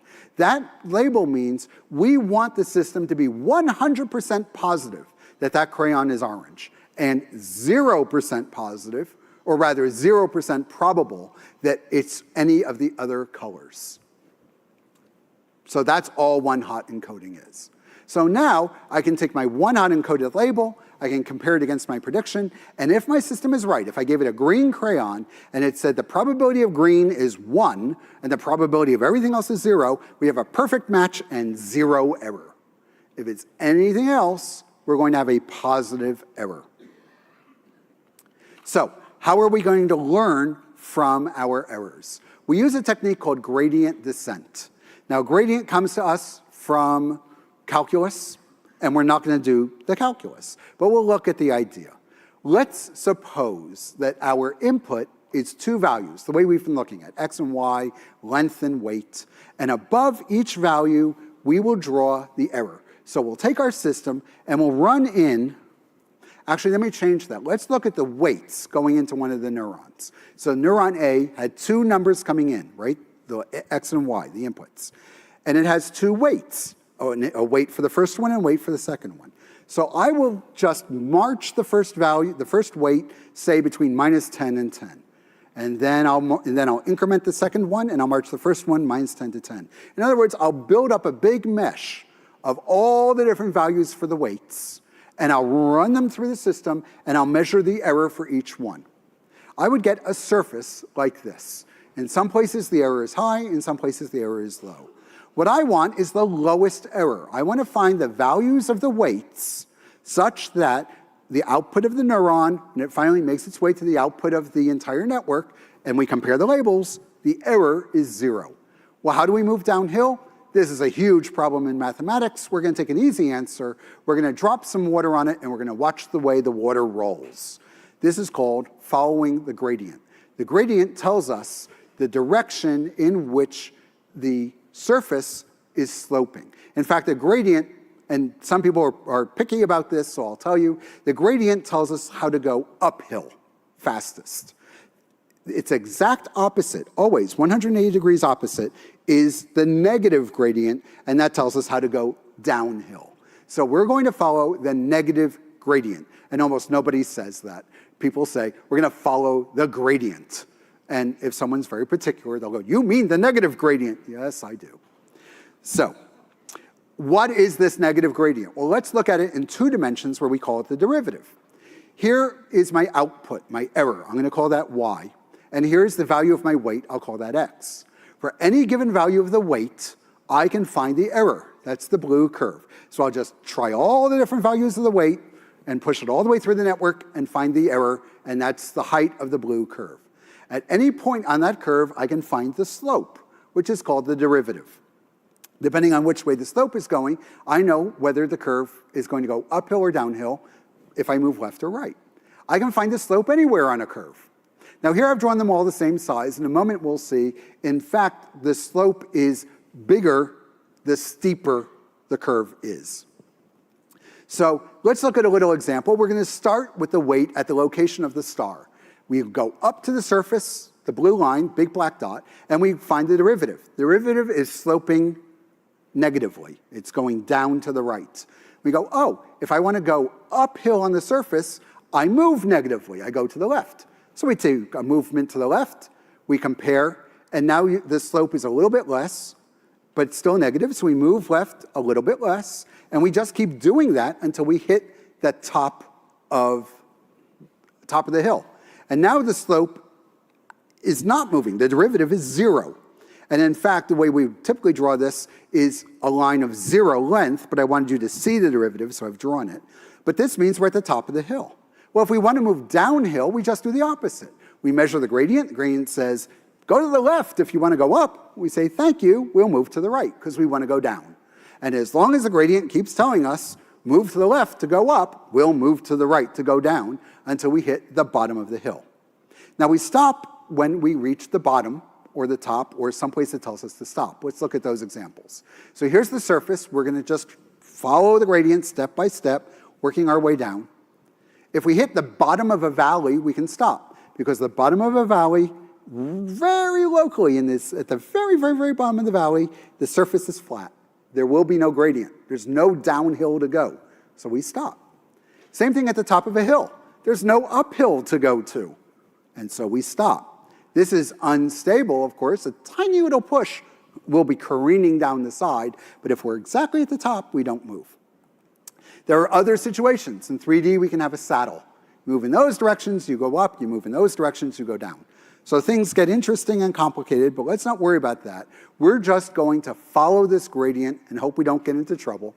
And we're just going to look for the bottom of the hill. That's the least amount of error. That's our network giving us the correct prediction as often as possible. Okay, so there's our network. And what we want to do is to modify the weights. So we have 8 weights. Remember, the weights are sitting on the arrows. They're actually inside the neurons. That's really all the neuron is the weights, and then a little bit of code to do the multiplication and addition and the activation function. So let's just focus on one weight. Let's suppose we're looking at this weight that weights the output of B going into C.